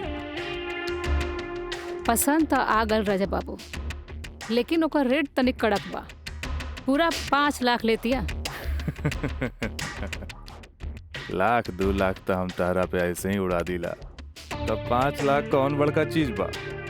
ओकरा से कह दिया हमार बियाह में अगर उ कमर तोड़ नाच करी ना, हम ओकरा सोना ना जराओ हीरा के अंगूठी दे, वो अपना तरफ से। और बाकी के रिश्तेदार जे ओकरा पैसा दी हैं वो अलग बात। एक कस्तूरी, हीरा के अंगूठी केहू ऐसे ही ना देवेला।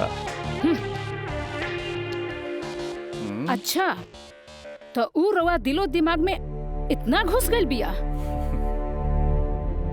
अच्छा एगो काम कर, तनी हेने लावा, हमरे तरफ से ई ला।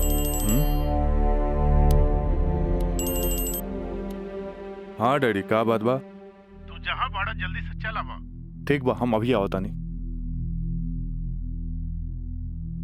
बड़ा कमजोर बराउर ये ना मुराद इश्क, ऐसे उतारे के जाम लहले बगैर चल देनी। हाँ कस्तूरी भाई, डैडी के कुछ जरूरी काम आ गइल बा, से जाए के पड़ी। ठीक बा, अब डैडी के फोन आइल ह ते में हम का बोली। चला तनी, बाय।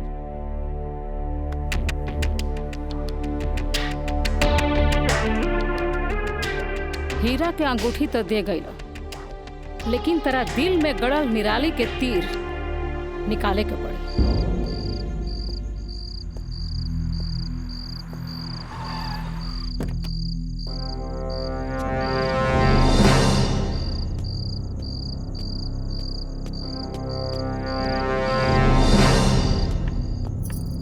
क्या बात बा डैडी, इतना अर्जेंट में क्या बोले नहीं हमरा के? राजा, हाई हम का देखा तानी? कौन लेकी बिया काजल? अपना मुंह में करखा लगावे खातिर ओकरा से बियाह कर लेला और फिर ओकरा वही छोड़ के भागैला। अब वो अपना हक मांगतिया। बाबूजी, हम ऐसा कोनो लड़की के नहीं जानत। ए माई माई माई, देखा था इसको कैसे झूठा इल्जाम लगावता है हमरा ऊपर ही। राउर का दिमाग खराब हो गइल बा। अरे जे हमरे लड़किया के ऊपर लांछन लगावत बानी। हमार दिमाग नहीं के खराब भाई। हाई देखा, हाई कोर्ट से नोटिस आइल बा। भगवाने बचावा घर के। लागत कि जगदम्बिका पाल के नाक कटिए के रही। केस नंबर 5078, काजल सिन्हा वल्द स्वर्गीय अखिलेश प्रसाद सिन्हा व राजा सिंह वल्द जगदम्बिका सिंह।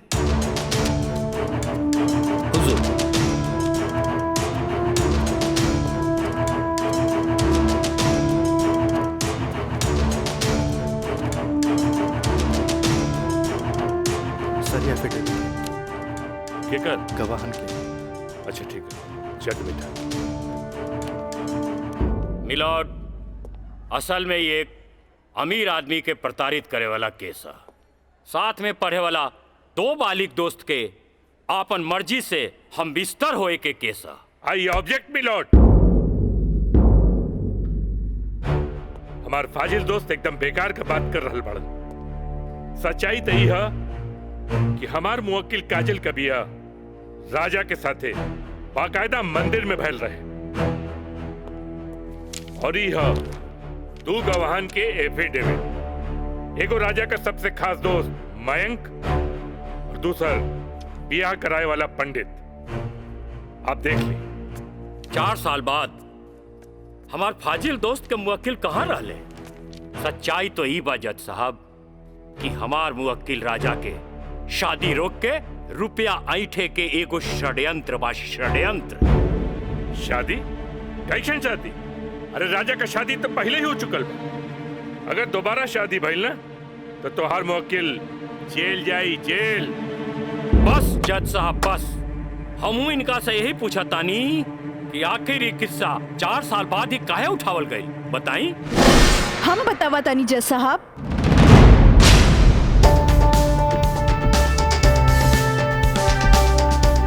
हम बताई।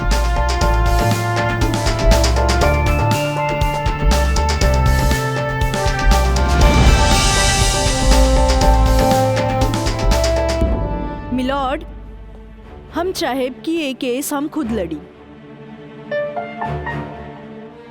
ई रहल हमार बार ऑफ अटॉर्नी के रजिस्ट्रेशन।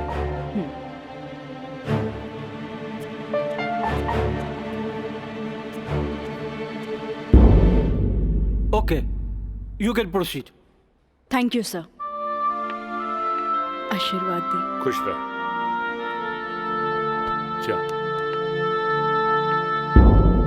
मिलॉर्ड, बचाव पक्ष के वकील बार बार पूछा तारे कि 4 साल हम कहाँ रही।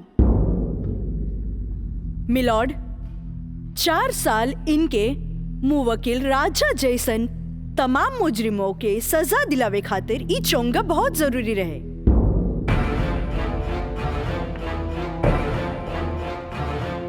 मिस्टर हैदर काज़मी साहब, अब समझ में आयल कि 4 साल हम कहाँ रही कि और डिटेल बतावे के पड़ी।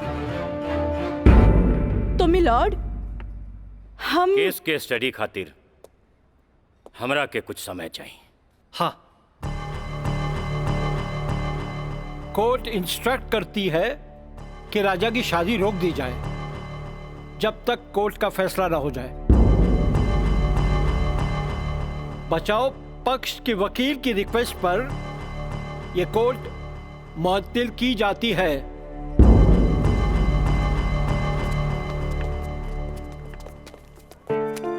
बहुत सही किया। देख के घबरा गई,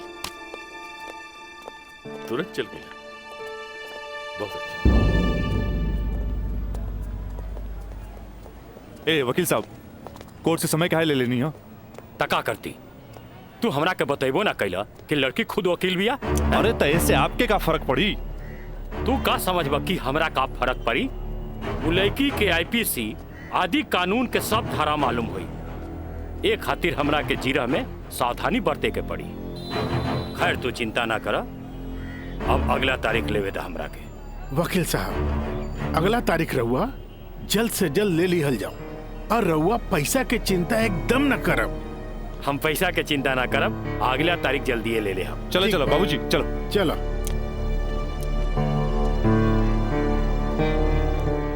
हेलो, हाँ, अब फिक्र करे के बात नहीं के। अरे तहार काम हो जाई, हम समझ गए नहीं, एकदम में समझ गए नहीं। हाँ,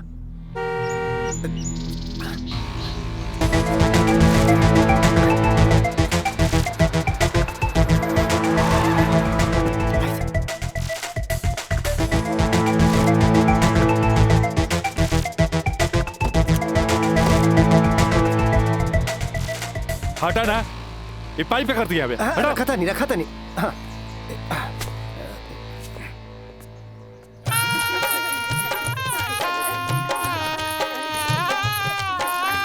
बंद करो इस नौटंकी, ये शादी ना हुई।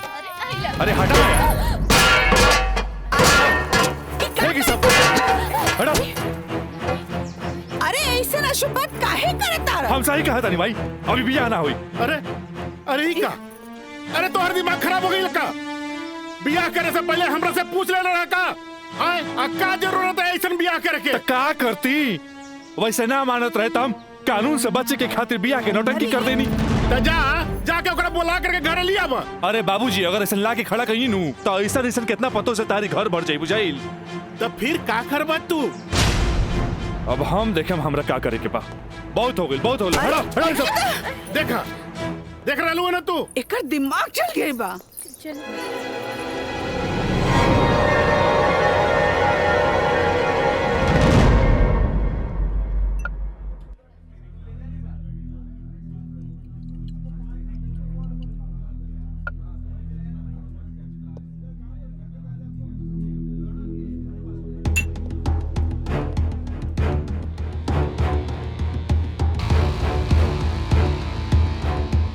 बोलो राज, का बात बा?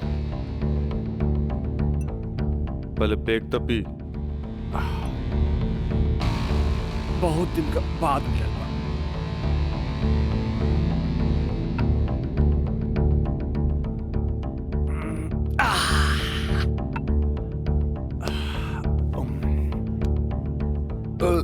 अब बतावा का बात बा? मयंक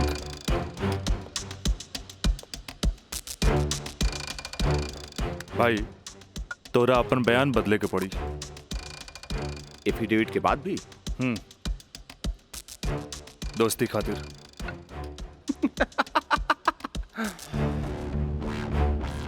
अब बयान देवे का कीमत काजल 50 लाख लगो ले गया।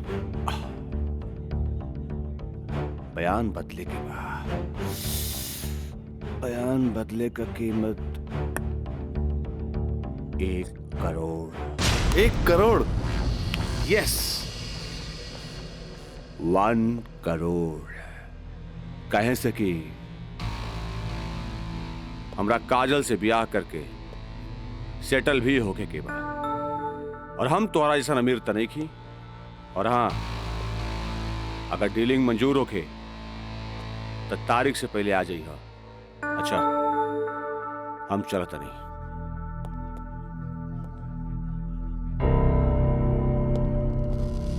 हमार बिल्ली हमरे से म्याऊं।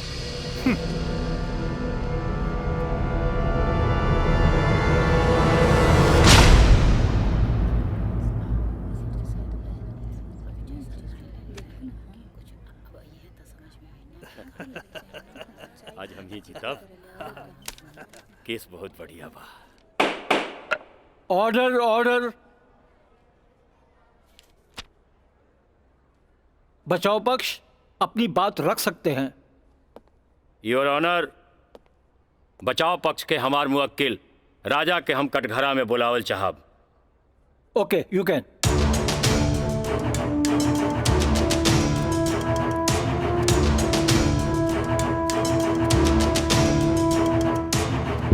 हम गीता पे हाथ रख के कसम खाता नहीं, जे भी कहब सच कहब, सच के सिवा कुछ न कहब। हाँ तो मिस्टर राजा, आप अपन बचाव में का कहल चाहते नहीं? जज साहब, हम ये बात माना तानी कि हम और ये काजल कॉलेज के दिन से एक दूसरे के चाहता नहीं। अपना अपना मर्जी से हम दोनों भाग के शादी भी मंदिर में कर लेनी। होटल के बिल और ही शादी के खर्चा कुछ ज्यादा हो गए रहे, यही से हमरा घर वापस आए के पड़ल। पर जज साहब, हमार इरादा बिल्कुल नेक रहे। हम सोचनी कि हम घर वापस आके अपना पिताजी से कुछ पैसा भी ले लहब और उनका के शादी के बारे में कुछ सच्चाई भी बता दे। जज साहब, हम बिल्कुल निश्चिंत रहे कि काजल के देख रेख ला वहां हमार जिगरी दोस्त मयंक तो बढ़ले बा। पर जज साहब, जब हम वापस लौट के गईनी था वहां के नजारा देख के तो हमार होशे उड़ गई। जज साहब, हमार नई नवेली दुल्हन काजल हमारा जिगरी दोस्त मयंक के बहिया में गलबहिया खेलत रहे। I object milord. ई सरासर झूठ बोलत जा रहलन ह। Objection overruled. मिस्टर राज, आप अपना बयान जारी रखिए। जज साहब, तब खटाक से हमरा दिमाग में एक बात याद आ गई कि कॉलेज के दिन में हमार जिगरी दोस्त मयंक हमरा से बोले रहे कि वो काजल के पसंद करेला और काजल भी ओकरा के पसंद करेली। पर जज साहब हम सीधा साधा आदमी हो मेरा तेकरा देवर और भाभी के मजाक के रिश्ता समझ लेनी। लेकिन जज साहब इस सरासर झूठ बोलने जा रहल बारन। I object milord. हमार दरख्वास्त बा वकील साहिबा से कि इनका जे कुछ भी कहे के बा बुलैला पे कटघरे में आके कही है।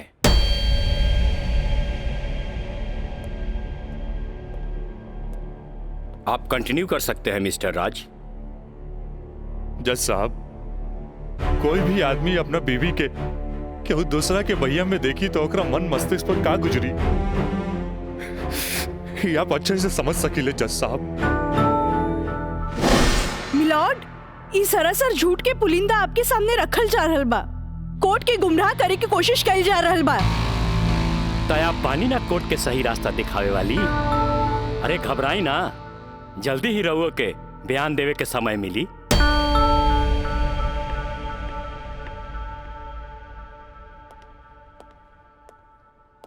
यू कंटिन्यू मिस्टर राज। जज साहब समय के साथ साथ हम तो अपना आप के समझा लेनी और एक बुरा सपना समझ के हम सब कुछ भूल के काजल के अपनावे खातिर भी तैयार रही। हम आज भी काजल के अपन धर्म पत्नी मानी ले, अपन धर्म पत्नी मानी ले हम काजल के। That's all, my lord। हम चाहब कि वकील साहिबा काजल सिन्हा के कटघरे में बुलावल जाए, वो भी वकील के तौर पर ना, मुद्दई के तौर पर। इजाजत है।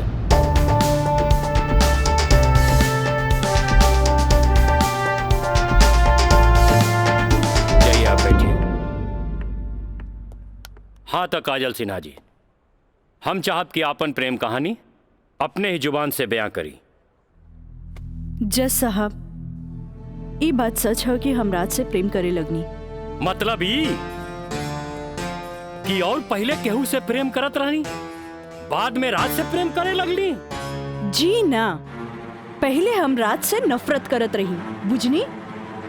अच्छा अच्छा, तो नफरत प्रेम में बदल गई? जज साहब हम अपन मर्जी से ब्याह खातिर राजी हो गई नी और माई बाबूजी के बिना बतैले ब्याह कैनी, जे बहुत बड़ भूल रहे। ब्याह कैनी तो सुहाग रात तो मनैले होई बुना। आई बताई, मर्जी से कि बिना मर्जी से मनैले रहलू? वकील साहब दुनिया की हर लड़की जब अपन मर्जी से बिहाईली तो उस सुहाग रात भी अपन मर्जी से ही मनावेली ना। हम ए से पूछत रही कि जब सुहाग रात मनावत रहलू तब बगल के कमरा में राज के दोस्त मयंक रहलन ना। तका भइल, मयंक के हम शुरू से देवर के तौर पे देखत रही। अरे देखत भी रही कि मानत भी रही? मानत भी रही वकील साहब, मानत भी रही। जज साहब यहाँ तक की कहानी तो महज एक कहानी बा जे हर लड़की के जीवन में आवेला। बाकी सेक्शन 420 तो यहाँ से शुरू हो गई कि एगो पति विश्वास में लेके अपन पत्नी के देवर के संगे छोड़ के चल जाला और उहे देवर अपन भाभी के इज्जत के तार तार करे में हर मुमकिन कोशिश लगा देला। बेचारी औरत कैसे भी अपन इज्जत और जान बचा के भाग चलेली और फिर पति मिल जाला और वही कहला कि जे कुछ भी भइला ओकर नाम अब तू रेप तो ना दे सकीलू, काहे कि वो शादी के बाद भइला।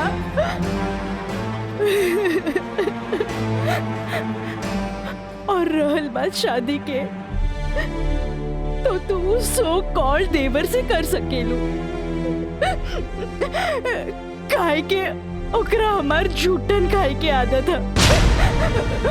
जज साहब हमार सगरो अरमान चूर चूर कर दिहल गइल। हमरा कुछ समझ में ना आइल, आखिर हम करी तो का करी। हम परिवार से मजबूर हो गए नी जज साहब। हमरा जुट्टन बना देल गए। हम जुट्टन हो गई। हम जुट्टन हो गई। मिलॉर्ड, अब इनका मेलोड्रामा झूठ हो या साच, इससे साफ जाहिर होला ई जूठन कहां बारी। जबकि हमार मुवक्किल मिलॉर्ड एक झूठा सपना समझ के इनका के अपनावे खातिर तैयार बा। इतना ही ना मिलॉर्ड, हमार मुवक्किल के पिताजी जगदम्बिका पाल जी एक लिखित बयान में मिलॉर्ड इनका के बहू बनावे खातिर तैयार बाड़े। इली काजल, जबकि राज, उसके परिवार और यहाँ तक कि उसके पिता भी तुम्हें एक्सेप्ट करने के लिए राजी है, फिर तुम्हें क्या प्रॉब्लम है?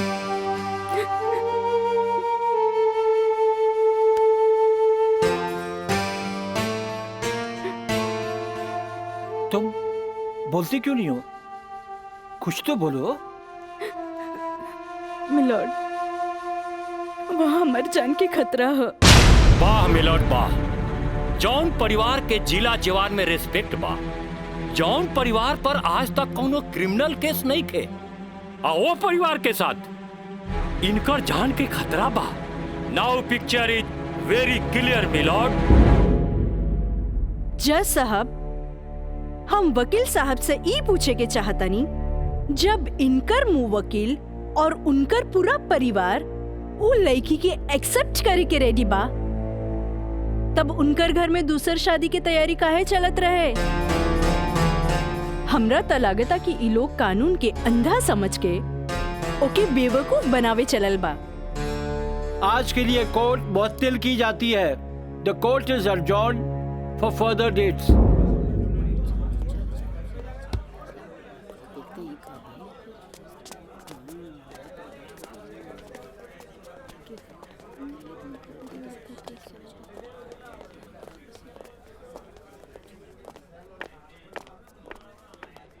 वकील साहिबा, अरे वाह, तू तो बड़ा चालाक बड़ू हो। एफिडेविट करवा के मैं कि तू अच्छा यूज कैलू। आपके के कह दलस कि कोई वकील के सबूत इकट्ठा करे खातिर चालाक ना होके के चाहिए? बाकी चालाकियों में भी हम तो हर बापे निकलब। और अगला डेट में दूध में ऐसा पानी मिलाई, देखते रह जाओ। चलो बाबूजी। देखो काजल जी, कल कोर्ट में उनके वकील ने जो बहस की, ये एक केस है 99 दिल्ली का। तुम्हारे केस से बहुत कुछ मिलता जुलता है। जी सर। और इसमें उसके पक्ष में फैसला हुआ था। तो मैं इसको अंडरलाइन कर दे रहा हूँ। ओके। हाँ।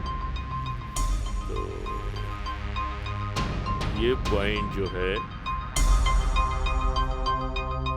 ये पॉइंट ध्यान से पढ़ लेना। जी सर।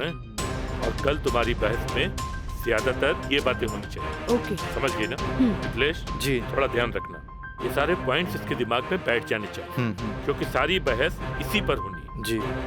कल की बहस बहुत इंपॉर्टेंट है। जी सर। ये बुक ले जाओ, अच्छी तरह से इसकी स्टडी कर लेना। जी सर। ठीक है, जाओ बेटा। Thank you sir. God bless.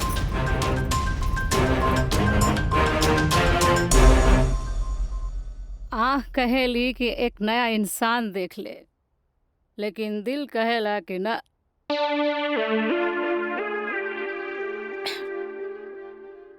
कि वह शख्स एक दिन लौट के जरूर आए।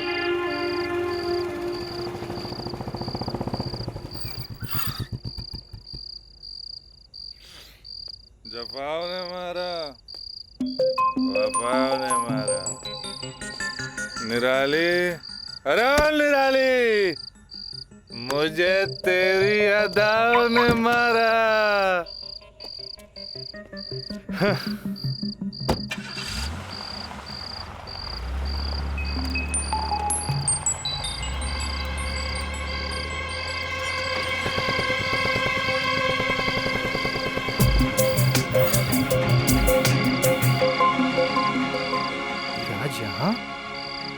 प्रोस्टिट्यूट एरिया में?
कैमरा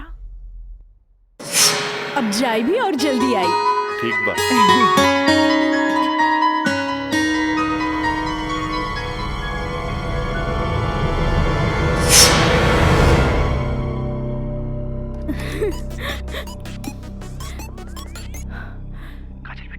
हाँ काका, काजल बोला तानी। काजल बिटिया काम हो गई। काम हो गई काका? जल्दी से 3 कोनवा पर आ जा। ठीक है काका, आवतानी। का बात है? केहू देखत तो नहीं खे। इला तार दिहल कैमरा और ई रहल कैमरा के चिप बिटिया। हे भगवान, बहुत बच बुचा के आइल बानी ताकि केहू के शक ना हो। थैंक यू काका। अरे रिका बिटिया, देखा बिटिया, भगवान के घर में देर होला, अंधेर नहीं खे, और भगवान तारा बहुते कामयाबी दी हैं। अच्छा बिटिया जी। अच्छा बिटिया, हम जाता नहीं। ठीक बा।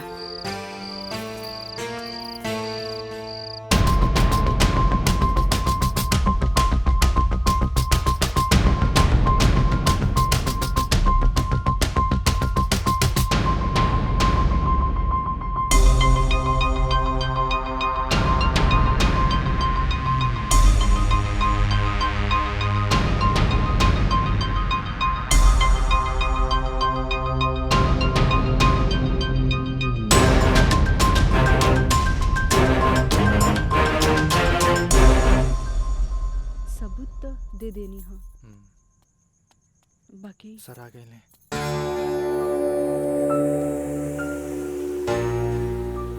प्रणाम सर। खुश रह काजल। वो लोग समझ ले रहन की तमाशा होई, बाकी तू चुप रह के बाजिए पलट दे लो हैं।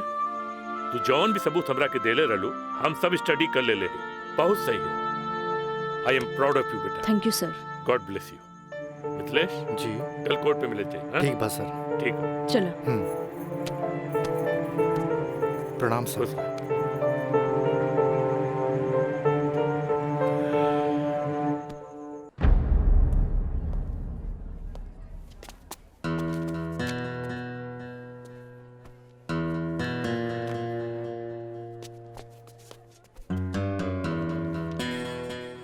अदालत की कार्रवाई शुरू की जाए।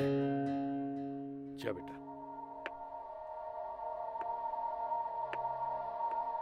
मिलॉर्ड, असल में ई केस एगो अय्याश अमीर आदमी के अय्याशी के केस है।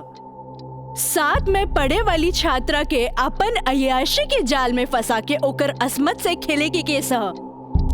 I object milord. हमार वकील साहिबा के शायद दिमाग खराब हो गई बा जी। हमार मुवक्किल पर बेबुनियाद घटिया इल्जाम लगा रहल बाड़ी। मिलॉर्ड, जेकरा ई घटिया और बेबुनियाद इल्जाम कहतारे ओकर बुनियाद है। हम चाहे कि इनकर मुवक्किल राजा के कटघरे में बुलावल जाए। इजाजत है।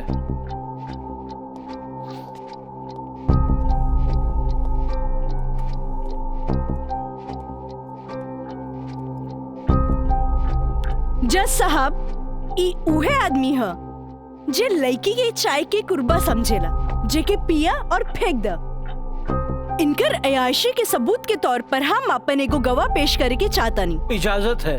Thank you.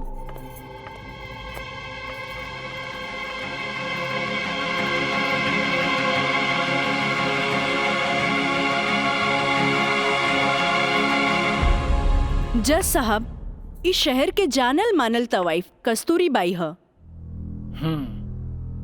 हाँ तो कस्तूरी बाई, ई जे सामने कटघरा में खड़ा बाड़न, का आप इनकरा के पहचाने ली? अरे इनकरा के कैसे ना पहचाने? ई तो हमार पुराना ग्राहक राजा हवन। Good, thank you. अब जा सकेनी। हाँ तो जज साहब। I object milord. हमार वकील साहिबा हमार पर्सनल क्लाइंट के केस के रुख के बदलल चाहता रही। आखिर केस के ई बात से का वास्ता? वास्ता हाँ जज साहब, वास्ता हाँ। जॉन परिवार के रिस्पेक्ट के गुणगान हमार वकील साहब करत आ रहल बारन, वो परिवार के एक लौता बेटा के चरित्र से वास्ता कैसे ना रही? बताइए जज साहब। अब हम अपन अगला गवाह राजा के कॉलेज के प्रिंसिपल एनके गॉड के पेश करे के चाहतनी। इजाजत है। Thank you. प्रिंसिपल श्री एनके गौड़ हाजिर हो।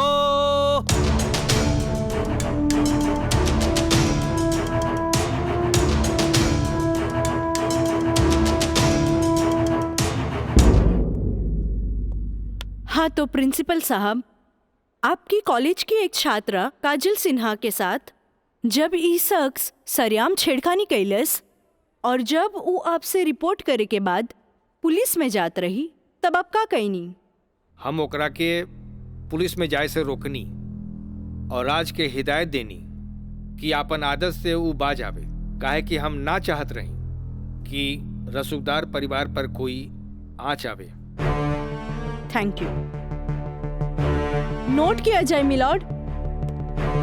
रसूखदार सुनल गई ना जज साहब? हमार वकील साहब के हिसाब से जॉन परिवार पे एक भी क्रिमिनल केस ना हो, हुई भी तो कैसे? खैर, अब हम सबूत के तौर पर इस रसूखदार परिवार के एक लौता बेटा के जिगरी दोस्त मिस्टर मयंक के पेश करे के चाहता नहीं। इजाजत है। गवाह मयंक हाजिर हो।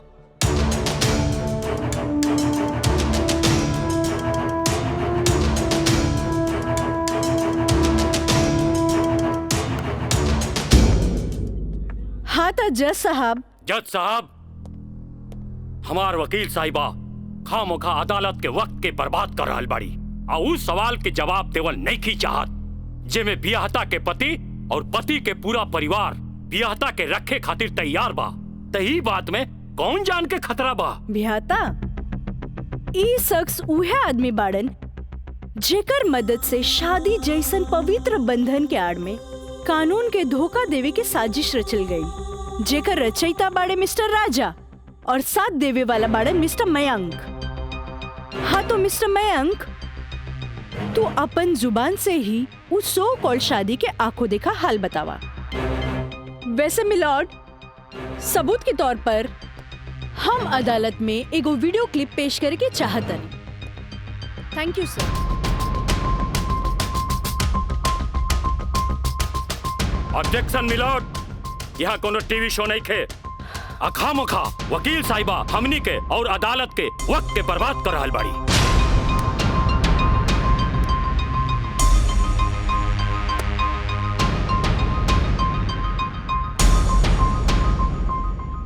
जज साहब, वीडियो क्लिप में साफ दिख रहल बा कि दुल्हा दुल्हन के दाएं बाएं ना बल्कि आमने सामने बैठाल गईल ह, जे हिंदू रीति रिवाज से बिल्कुल गलत बा। और ऐसे नहीं से भइल काहे कि पंडित से शादी ना करावल गई, एक बहरूपिया से पंडित के रूप धरावल गई। आप यही क्लिप के साथ पंडित के बयान खुद से देख ली। जज साहब, हम रेलवे कर्मचारी हई, रुपया के लालच हमरा के नकली पंडित बने पर मजबूर कई देलस। जज साहब, हम एक गरीब आदमी बानी और पैसा का लालच बड़े बड़े लोगन के अच्छा और बुरा समझे का शक्ति के छीन लेला। हम तो एक गरीब आदमी बानी। दोस्त के कहला पर हम एगो भलता आदमी के पुजारी बना के इन लोग का ब्याह करवा देली। आखिर हम भी क्या करती? जज साहब, काजल की खूबसूरती का हम दीवाना हो गई और काजल के पावे खातिर हम समाज और कानून के हर सीमा के भी लांग गईली। हाँ तो जज साहब, हमार दूसरा वीडियो क्लिप देखी जे ई साबित कर दी कि धारा 420 से शुरू हो करके धारा 376, 375, 362, 361, 120B के उ लड़की के साथ अंजाम देल गेल बा। और जज साहब लगे हाथ हमार दूसरा वीडियो क्लिप भी देख ली प्लीज।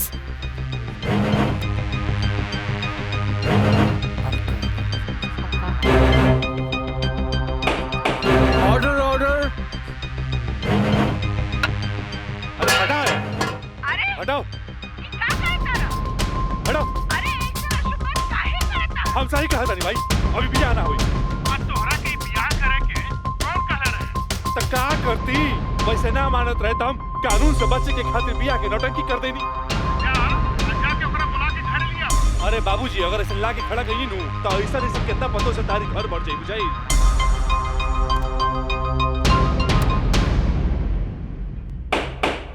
Order order. सारे गवाह और बयानात को मद्देनजर रखते हुए अदालत इस नतीजे पे पहुंची है कि मुजरिम का मकसद पहले से ही धोखाधड़ी से कहीं आगे था, क्योंकि उसका मकसद उस लड़की को धोखा ही नहीं देना था बल्कि उसके साथ शारीरिक संबंध स्थापित करना था। और यह भी साबित होता है कि मुलजिम ने बलात्कार को शादीशुदा जिंदगी को एक व्यवहारिक रूप देकर कानून को धोखा देने की कोशिश की है। इसलिए अदालत धारा 420 से बढ़कर इसे 376 एक रेप केस करार करती है और साथ ही महंग को इस अवैध कार्य में साथ देने के लिए धारा 120B को अदालत मुकर्रर करती है। धारा 376 के तहत मुलजिम राजा सिंह को 9 साल एवं उसके साथी मयंक को धारा 120B के तहत 4 साल बामुशक्कत कारावास की सजा देती है और पंडित देवी दत्त को नौकरी से बर्खास्तगी के साथ IPC 34 एवं 120B के तहत 2 साल की सश्रम कारावास देती है। और अदालत जगदम्बिका पाल सिंह जैसे हर अमीर बाप को यह हिदायत देती है कि पुत्र के मुंह से उनके उल्टे सीधे कारनामों में बेटों का साथ न दें। और इन्हीं फैसलों के साथ अदालत आज बर्खास्त की जाती है। Thank you.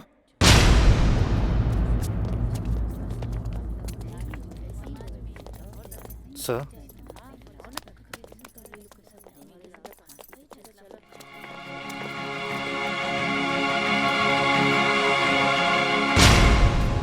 ए बेटा, हम तोरा बिना हम कैसे जियब रे? ए बाबूजी, हम आज बात जान गए नहीं कि झूठ कितना भी ताकतवर क्यों ना होके सच के आगे हमेशा छोट पड़ जाला। एक औरत अगर अपना आदमी के बना सकेली तो वह औरत अपना आदमी के बर्बाद भी कर सकेली। बाबूजी, हम कबो औरत जात की इज्जत न कईनी, उनका के अपना पाव के जूती समझनी, पर हम भूल गए रहनी की जन धन दौलत पे हम इतना घमंड करे ले। बाबूजी, वो तो एगो लक्ष्मी के रूप है। बाबूजी, हमारी गलती माफी के लायक तो नहीं खे, पर हो सके तो हमरा के माफ कर दिए। बेटा, तुम्हारी पश्चाताप के आंसू में तुम्हार पाप सब धुल जाई रे। चल इंस्पेक्टर साहब। Kajal, congratulation, I am really proud of you. Congratulation तो हमरा के बोले के चाहिए, काहे कि जीत हमरा लिए अकेले पॉसिबल ना रहे जी आप हमार साथ ना देती। Good, I am really proud of you Kajal. Thank you sir.